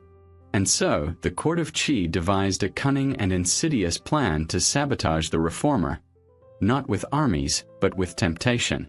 Knowing the Duke of Lu had a weakness for worldly pleasures, the court of Qi sent him a magnificent, decadent gift. It consisted of 80 of the most beautiful and talented dancing girls in the land, and over 100 of the finest horses, adorned with splendid trappings. The trap worked perfectly. The Duke of Lu was completely captivated by these new amusements. He became so enthralled with the music, the dancing, and the horses that he abandoned his duties of state. 4 days, he neglected his ministers. Most critically, he skipped the solemn spring sacrifice, one of the most important state rituals a ruler was supposed to perform. For Confucius, this was the ultimate failure of leadership. He had taught that a ruler's personal character was the wind that bent the grass of the people. He had taught that the scrupulous performance of Li, the state rituals, was a ruler's most sacred duty, the very act that maintained harmony between heaven, earth, and humanity. Seeing the Duke lost in decadent pleasure, his moral authority evaporated. Confucius knew his project had failed. The wind had turned foul, and the grass would soon wither. His influence was gone. With a heavy heart, he felt he had no other choice. In an act of profound moral protest, he gathered his disciples, resigned his position, and prepared to leave his homeland. He was 56 years old. He made his departure slow, hoping that the Duke might come to his senses and send a messenger to call him back. But the messenger never came. The gates of Lu closed behind him, and Confucius, the man who had tried to build a perfect state, was now a political exile. Thus began the most arduous and heartbreaking chapter of his life. A 13-year odyssey, wandering through the warring states of China in search of a ruler who would listen. Thus began his great odyssey. For the next 13 years, Confucius, a man now in his late 50s and 60s, was a wanderer. Accompanied by a small, loyal band of his disciples, he traveled from one ducal court to another, a journey that would take him through the states of Wei, Song, Chen, and Kai, among others. He was a man with a single, unwavering purpose: to find a wise and virtuous ruler who would recognize the value of his teachings and grant him the authority to heal their state. He was, in effect, a political philosopher for hire, but the price of his service was not gold or land. It was a sincere commitment from the ruler to the hard, patient work of moral reform, starting with the ruler himself. It was a price that time and again, no one was willing to pay. His journey became a repeating cycle of hope and crushing disappointment. He was no longer an unknown scholar. His reputation for immense learning, and for the brief golden age he had presided over in Lu, often preceded him. Rulers were intrigued. They would welcome him, treat him with formal respect, grant him an audience, and listen to his ideas. They were often impressed by his wisdom. But when it came time to act, they would falter. They were men engaged in the brutal, pragmatic game of survival and conquest. They wanted advice on military strategy, on increasing tax revenues, on forming cunning alliances. Confucius, in return, offered them lectures on the importance of Ran and Li, on the ruler's duty to be a moral exemplar, and on the idea that a government's primary purpose was to educate its people in virtue. To these hard-nosed rulers, his ideas seemed hopelessly idealistic, a relic from a bygone age. More than that, they were threatening. To give Confucius real power would mean they would have to change their own behavior. They would have to stop their decadent parties, dismiss their corrupt ministers, and curb the power of their greedy relatives. His very presence was a silent judgment on the way they lived their lives and ruled their states. And so, after a period of polite listening, they would inevitably make their excuses. They would claim they were too old, or that the time was not right, or they would simply begin to ignore him. His long stay in the state of Wei is a perfect illustration of this pattern. The ruler, Duke Ling, received Confucius with honor and even provided him with a generous stipend, the same amount he had received in Lu. The Duke seemed interested in his ideas. But Confucius soon realized the Duke was a weak and frivolous man, more interested in pleasures than in principles. The true power at court was often wielded by the Duke's consort, a woman named Junzi. She was known to be intelligent and politically savvy, but she also had a scandalous reputation. One day, she requested a formal audience with the master. Confucius was deeply reluctant, but court etiquette, the very Li he championed, demanded that he accept the invitation from the ruler's wife. The meeting caused a crisis among his followers. His warrior disciple, the hot-headed Zhou, was openly disgusted. He could not believe that his master, a paragon of virtue, would meet with such an infamous woman. Zhou's disapproval was so intense that Confucius felt compelled to swear a solemn oath before him, saying, "If I have done anything improper, may heaven strike me down. May heaven strike me down." This incident reveals the tightrope Confucius was forced to walk. He was trying to bring his lofty principles into the messy, morally compromised world of court politics, a world of scandal, intrigue, and temptation. It also highlighted the ultimate futility of his position in Wei. The Duke was not serious about reform. At one point, during a conversation, the Duke looked up at a flight of wild geese and seemed more interested in them than in the master's words. On another occasion, the Duke asked Confucius about military tactics and battle formations. Confucius's reply was curt and final. "I have learned something about the arrangement of sacrificial vessels, but I have never studied military matters." The next day, he and his disciples left Wei. He would return to Wei later in his travels, but the story was always the same. Ruler after ruler would prove to be a disappointment. They were intrigued by his wisdom, perhaps hoping to use it as a tool to increase their own power or prestige. But they were not willing to undertake the deep personal, moral transformation that was the absolute, non-negotiable price of his service.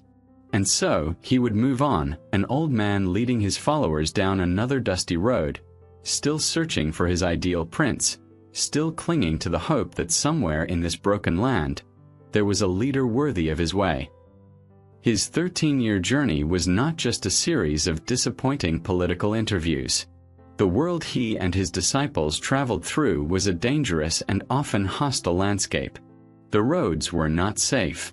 Armies marched, bandits roamed the countryside, and petty tyrants ruled with impulsive cruelty. His quest for a virtuous ruler was punctuated by moments of real, life-threatening peril. It was in these moments of extreme hardship, far from the safety of any court, that Confucius's character was most profoundly tested, and his teachings were demonstrated not with words, but with his own unwavering composure. On one occasion, while traveling through the state of Song, Confucius and his disciples stopped to rest. He was practicing the rites with them under the shade of a large tree. A powerful and notoriously corrupt minister of Song, a man named Huan Tue, learned of his presence. Whether out of political jealousy or a deep-seated hatred for Confucius's moralizing, Huan Tue decided he wanted the master dead. He dispatched soldiers with orders to kill him. As a warning, they first had the great tree under which Confucius was sitting cut down. His disciples were thrown into a panic. They urged the master to flee, to disguise himself and escape before the soldiers returned to finish the job. But Confucius remained perfectly calm. As his followers frantically tried to hurry him away, he turned to them and uttered a statement of profound faith in his mission. "Heaven," he said, "has endowed me with the virtue that is in me. What can a man like Huan Tue do to me?" This was not arrogance. It was the ultimate expression of his belief that his life had a purpose, a mandate from heaven itself, and that as long as he was true to that purpose, the petty violence of mortal men was ultimately powerless against him.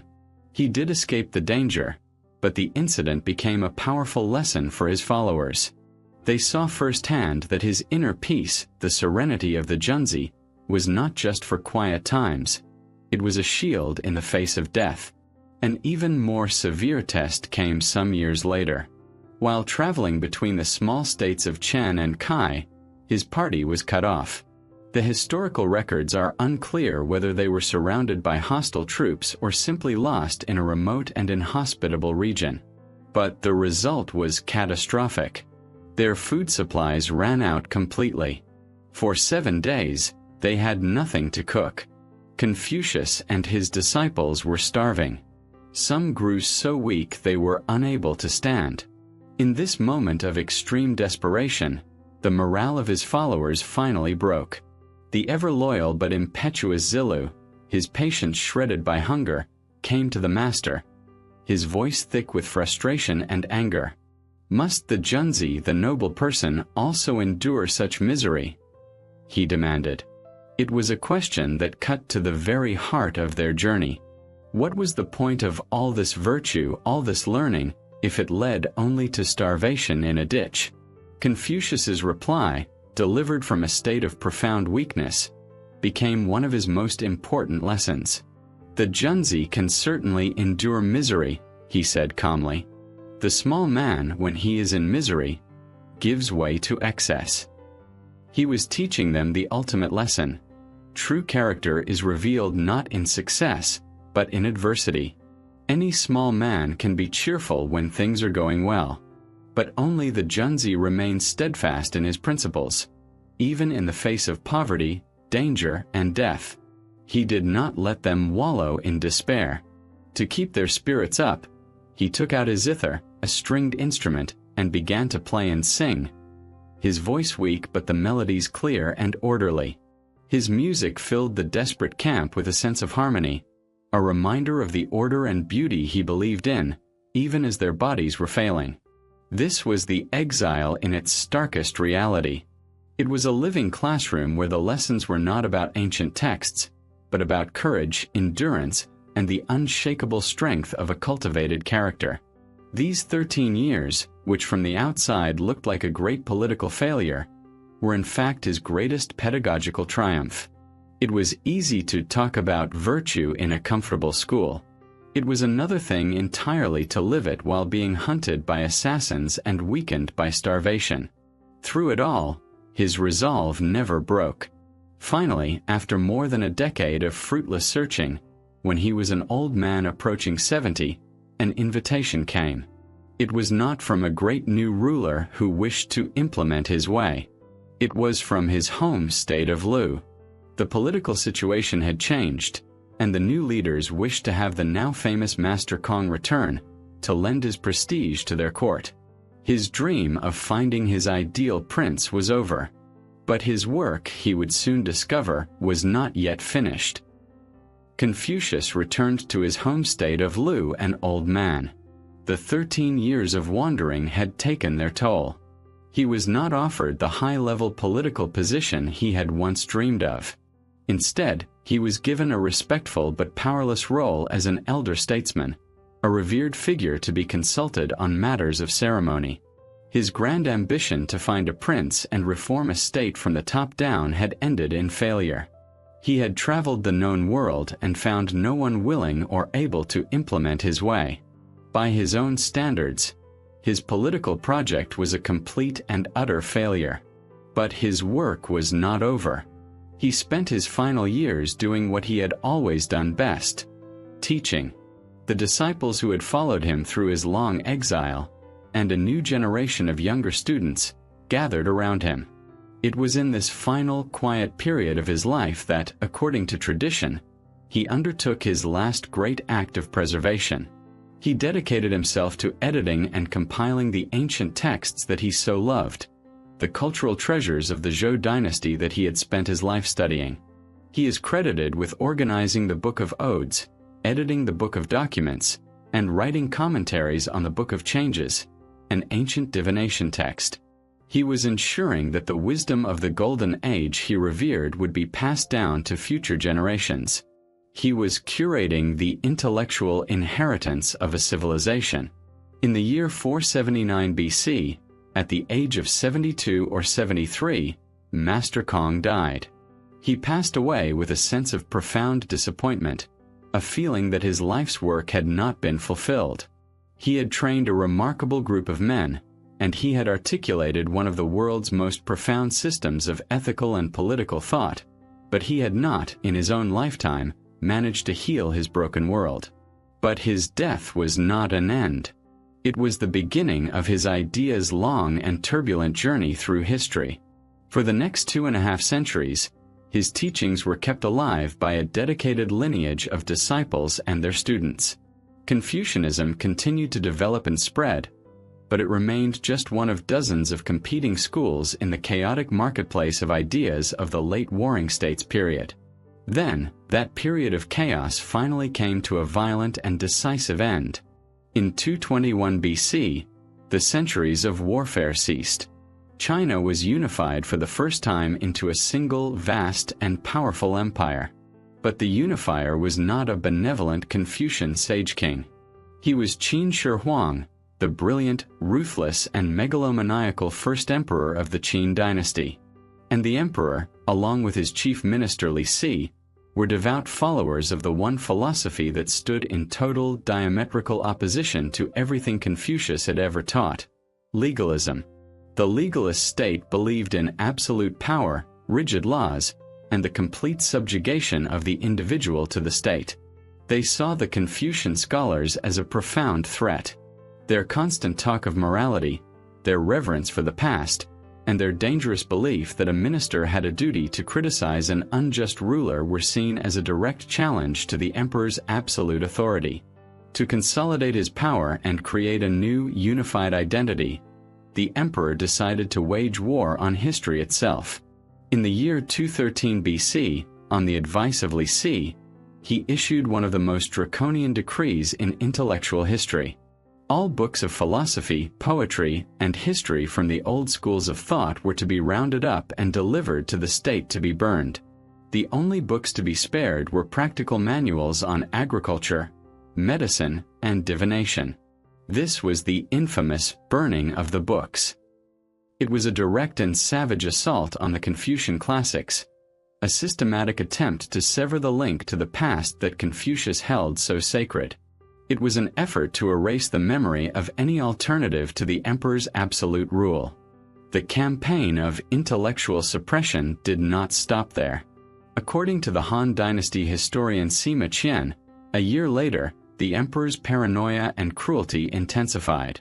When a group of scholars and magicians were accused of deceiving him, he launched a purge. He allegedly had some 460 scholars in the capital executed, many of them Confucians, by the horrific method of being buried alive. The message was clear and brutal. There was no room for any philosophy but the absolute obedience demanded by the legalist state. The great debate between the 100 schools of thought seemed to have been settled, not by argument, but by the executioner's spade and the censor's fire.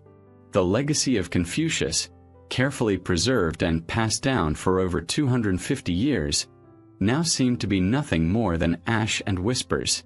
It appeared to have been utterly and finally extinguished from the face of the earth. It seemed that the fire and the executioner's spade had won. The legalist state of Qin had extinguished the great philosophical debate of the 100 schools of thought and erased the legacy of Confucius. But a system built on such pure, unyielding terror is a brittle one. It can command obedience, but it cannot win loyalty. The Qin dynasty, for all its military might, was destined to be short-lived. It collapsed into a storm of rebellion and civil war shortly after the death of its founder, the first emperor. From the ashes of that brutal conflict, a new and far more enduring dynasty rose to power: the Han. The early Han rulers were pragmatic men. They had witnessed firsthand the catastrophic failure of pure legalism. They understood that a lasting empire could not be built on fear alone. They sought a more stable, more humane foundation for their rule. Initially, they experimented with Daoist principles, promoting a policy of governing lightly and reducing interference in the lives of the people. But they soon found that this hands-off approach was too passive to effectively manage the complexities of a vast, centralized empire. They needed a philosophy that could provide a moral compass, justify their rule, and create a class of dedicated administrators to govern it.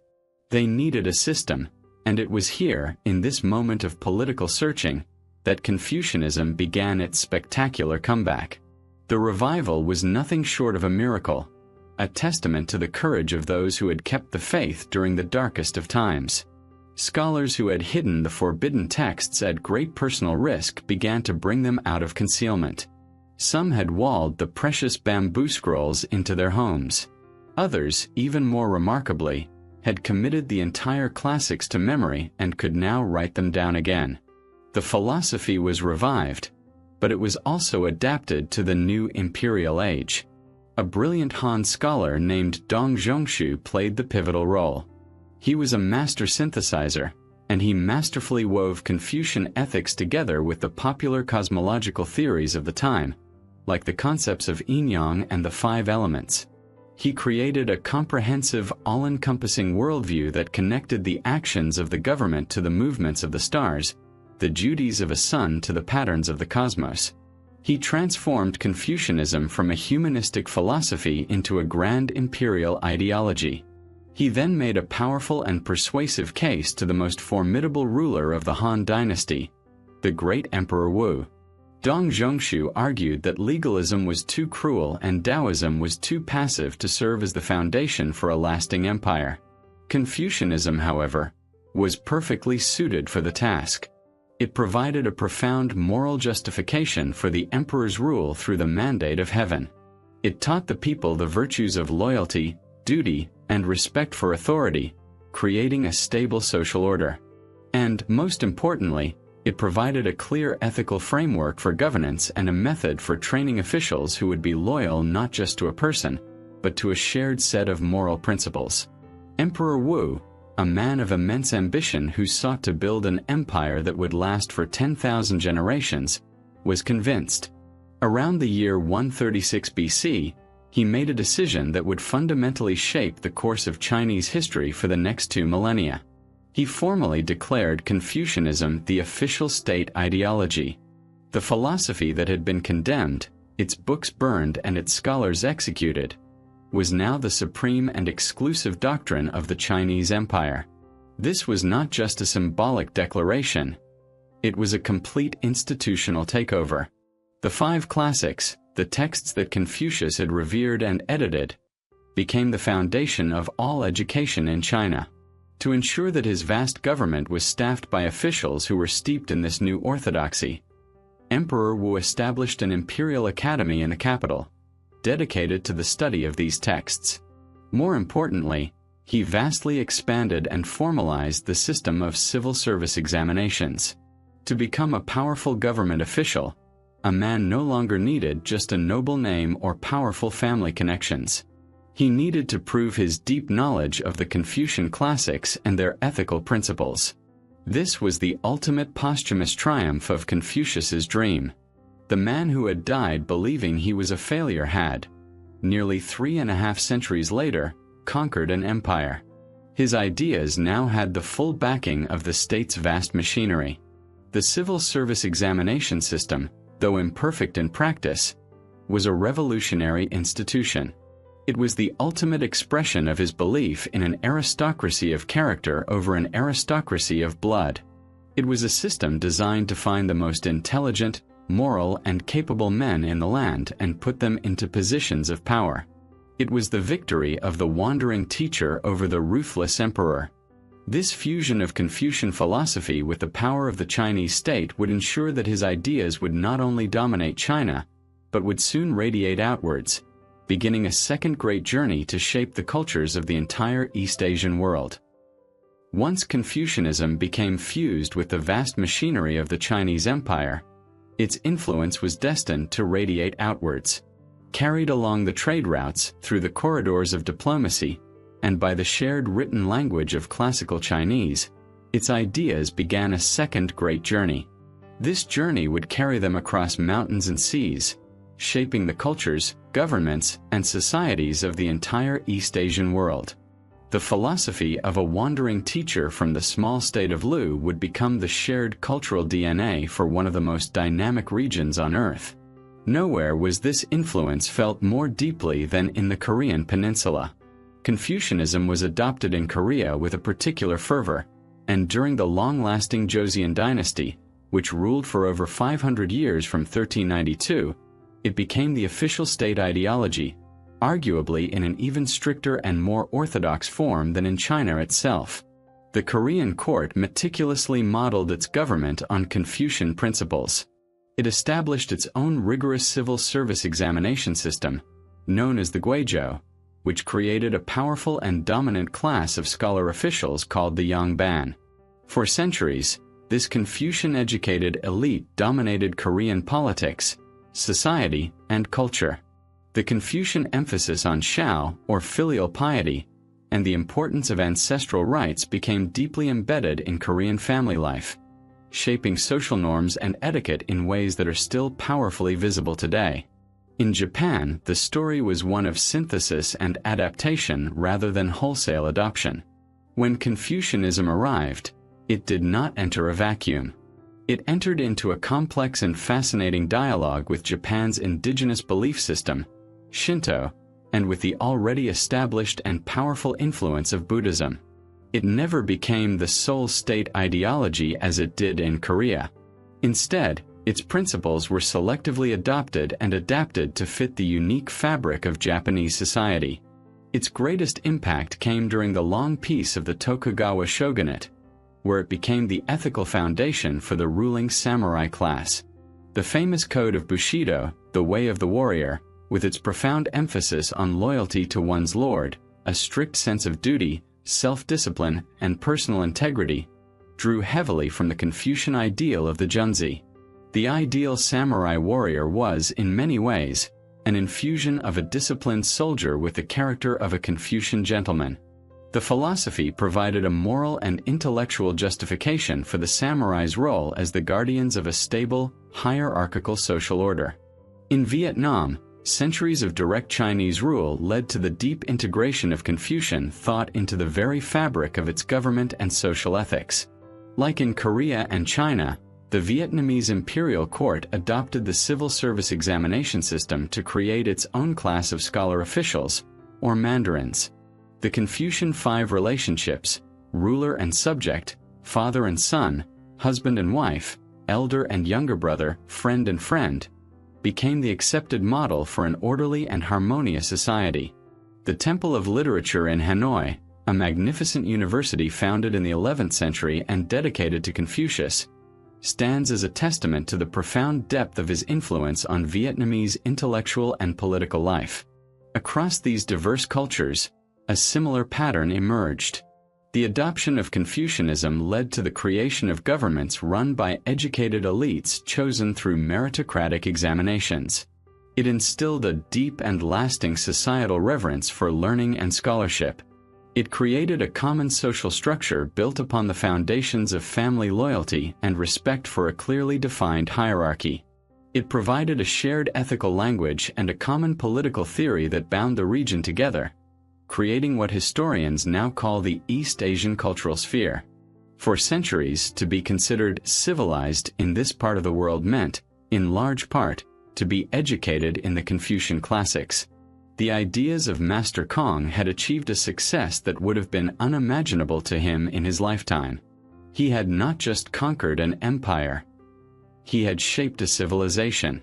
However, to present this legacy as a simple story of progress and enlightenment would be to tell only half the story. The influence of Confucianism is a complex, double-edged sword. For centuries, it has faced powerful criticisms from both within and outside Asia. The very ideas that provided such profound stability and social cohesion could also, under a different light, be seen as a source of social stagnation, rigid conformity, and profound oppression.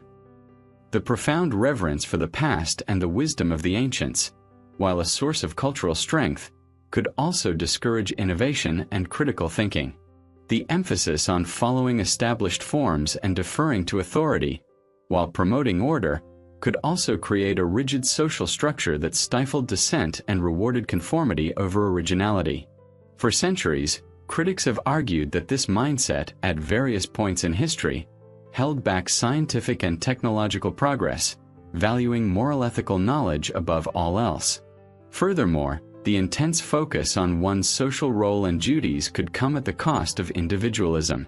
The community, the family, and the state were paramount, and personal desires or ambitions that ran counter to one's prescribed role were often suppressed. While this created strong social cohesion, it could also be deeply oppressive for those who did not fit the mold. And perhaps the most significant and damaging criticism lies in its role in creating a deeply patriarchal society. The Confucian structure, with its clear hierarchies, overwhelmingly favored men. The relationship between husband and wife was defined as one of righteous leadership and respectful obedience. Women were largely excluded from the world of education and politics, their lives confined to the domestic sphere. Their virtues were defined by their obedience, first to their fathers, then to their husbands, and if widowed, to their sons. This framework provided a powerful ideological justification for the subordination of women that would persist for centuries. The legacy of Confucius was therefore one of both immense achievement and profound social challenges. For nearly 2,000 years, Confucianism reigned as the undisputed intellectual and moral core of China and much of East Asia. But its complex legacy, with all its strengths and weaknesses, was about to face its most violent and disruptive challenge yet. The arrival of Western powers in the 19th century, armed with superior military technology and completely alien ideas, plunged China into what it calls its century of humiliation. Desperate to understand why their ancient civilization had grown so weak, Chinese intellectuals began a painful process of self-examination. and they found a scapegoat in the very philosophy that had defined them for millennia. Confucius became the symbol of everything that was wrong with China. His teachings were blamed for the country's scientific and industrial backwardness, its rigid social hierarchy, its preference for conformity over innovation, and its inability to adapt to the modern world. In 1919, this sentiment exploded in the May 4th movement, a massive intellectual and political upheaval led by students and scholars. Their rallying cry was, "Down with the Confucian curiosity shop." They called for the complete abandonment of the old traditions and the wholesale adoption of Western ideas, summarized as Mr. Science and Mr. Democracy. Confucianism was no longer seen as a source of wisdom, but as a poison that had kept China stagnant and weak. This assault reached its fanatical peak under the rule of the Communist Party and its leader, Mao Zedong. For the Communists, Confucius was the ultimate symbol of the old feudal society they sought to destroy. They saw his philosophy as an opiate, a tool used by the ruling class to demand obedience from the oppressed masses. This culminated in the chaos of the Cultural Revolution in the 1960s and 70s, when Mao launched a nationwide campaign to criticize Confucius. Fanatical youth movements known as the Red Guards rampaged across the country, destroying Confucian temples, burning the classic texts, and publicly humiliating scholars who were associated with his thought. It was the second great attempt in history to completely uproot Confucius from Chinese soil, and it was far more systematic and brutal than the first. To many observers at the time, it seemed that Confucianism was finally dead and buried forever. But then, a remarkable and unexpected revival began, and it came from outside of mainland China. While China was tearing down its own heritage, the economies of other East Asian societies, the four Asian tigers of South Korea, Taiwan, Hong Kong, and Singapore, were experiencing an unprecedented economic boom. Sociologists and economists, trying to explain this miracle, pointed to a surprising factor: their shared Confucian heritage. They proposed the existence of a Confucian work ethic, arguing that Confucian values, far from being an obstacle, were actually a powerful engine for growth. A deep-seated respect for authority and social order, a powerful emphasis on education, loyalty to the group, in this case, the company, and a high savings rate were all identified as cultural strengths that created a disciplined, efficient, and highly motivated workforce. The very philosophy being blamed for China's weakness was now being credited with the astonishing success of its neighbors. This global conversation did not go unnoticed in China. After Mao's death and the beginning of market-oriented reforms, the Communist Party found itself in a curious position. It had unleashed capitalism, but in doing so, had created an ideological vacuum. And so, in one of the most stunning reversals in modern history, the party turned to the very figure it had once tried to obliterate. They rehabilitated Confucius. They saw in his philosophy the perfect tool for the modern era. His emphasis on social harmony, respect for authority, and the importance of order was the ideal ideological glue to hold the nation together during a period of turbulent economic change. Today, the Chinese government actively promotes him on the world stage, funding hundreds of Confucius institutes to teach language and culture. The ultimate feudal enemy has become a national treasure and an instrument of global soft power, beginning yet another astonishing chapter in his incredible journey. We have traced the incredible 2,500-year journey of Confucius and his ideas. We have seen him as a wandering sage, the soul of an empire, a feudal scapegoat, and a modern national treasure. He has worn many masks, and many different ideologies have been projected onto him. So for our final question, let us try to look past all these historical labels. Let's engage with him not as a historical artifact, but as a wise and challenging conversation partner. What can this ancient thinker, who was so concerned with the fundamentals of the human condition, offer us today as we navigate the complexities of the 21st century? His wisdom, it turns out, is remarkably timeless. First, there is his profound emphasis on lifelong learning. We live in an age of constant, dizzying change, where skills can become obsolete in a matter of years. Confucius would have understood this challenge. But for him, learning was never just about acquiring new job skills or keeping up with the latest technology. It was about the cultivation of the self. He teaches us that a dedication to learning is what keeps us vibrant, curious, and humble. In an era often marked by rigid ideologies and the illusion of certainty, his definition of wisdom is a powerful antidote. True wisdom, he suggests, is not in knowing all the answers, but in being profoundly aware of how much you don't know. The commitment to learning is a commitment to being a more complete, more interesting, and more deeply engaged human being. And that journey has no end.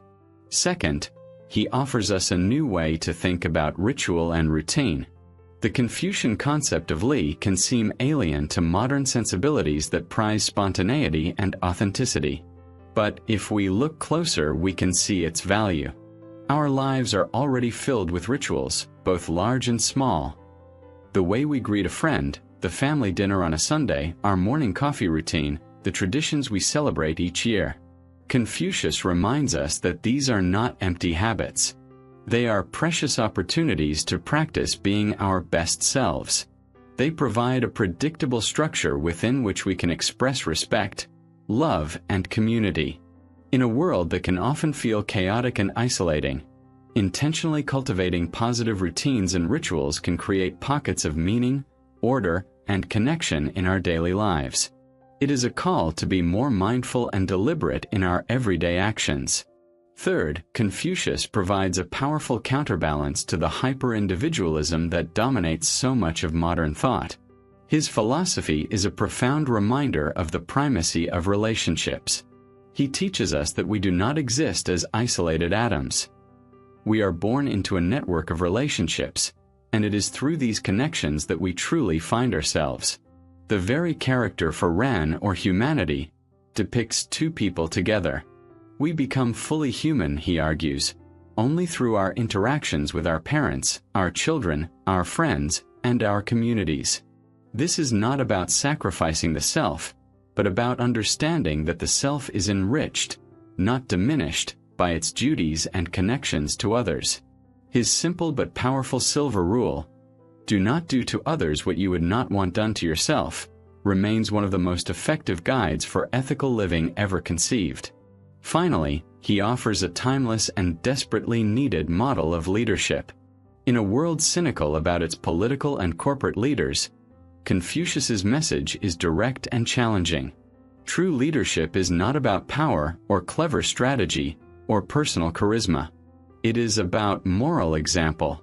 The integrity of a leader, their personal character, is their single most important and most powerful asset. He teaches that you cannot expect honesty from your employees if you are not honest yourself. You cannot call for unity in your country if your own life is a model of division. True authority is earned through trust and respect, not demanded through force. It is a lesson that every person in a position of influence, whether they are a CEO, a politician, or a parent, should take to heart. If we strip away all the layers of history, politics, and interpretation, what is the single essential truth at the heart of this incredible story? It is perhaps this: we are not fixed beings. We are projects of our own making. The single most powerful and enduring idea Confucius gave the world is that the purpose of life is not to achieve some static state of perfection, but to engage in a constant, dynamic, and lifelong journey of self-cultivation. He did not offer a destination. He offered a path. He did not give his disciples a set of dogmas to believe, but a set of tools with which to build themselves. His philosophy is, at its heart, a profound statement of faith in human potential. Despite living in an age of brutal violence and moral collapse, he never once surrendered to cynicism. He maintained an unwavering belief that every single person, through dedication to learning and a commitment to moral practice, could become a Junzi. This is a deeply optimistic and empowering vision. It tells us that our character is not determined by our birth, our wealth, or our circumstances, but by the choices we make every single day. And crucially, this personal project is never merely personal. Confucius taught that the inner work we do on ourselves has a direct and tangible ripple effect on the world around us. Every time you choose patience over anger, integrity over expediency, or empathy over selfishness, you are not just improving yourself. You are making a small but real contribution to the health of your family, your community, and the world. His legacy, then, is not a doctrine to be memorized, but a challenge to be lived. The journey he began in the chaotic world of ancient China is one that never truly ends. It is the endless, worthy, and profoundly human journey of becoming who we are meant to be.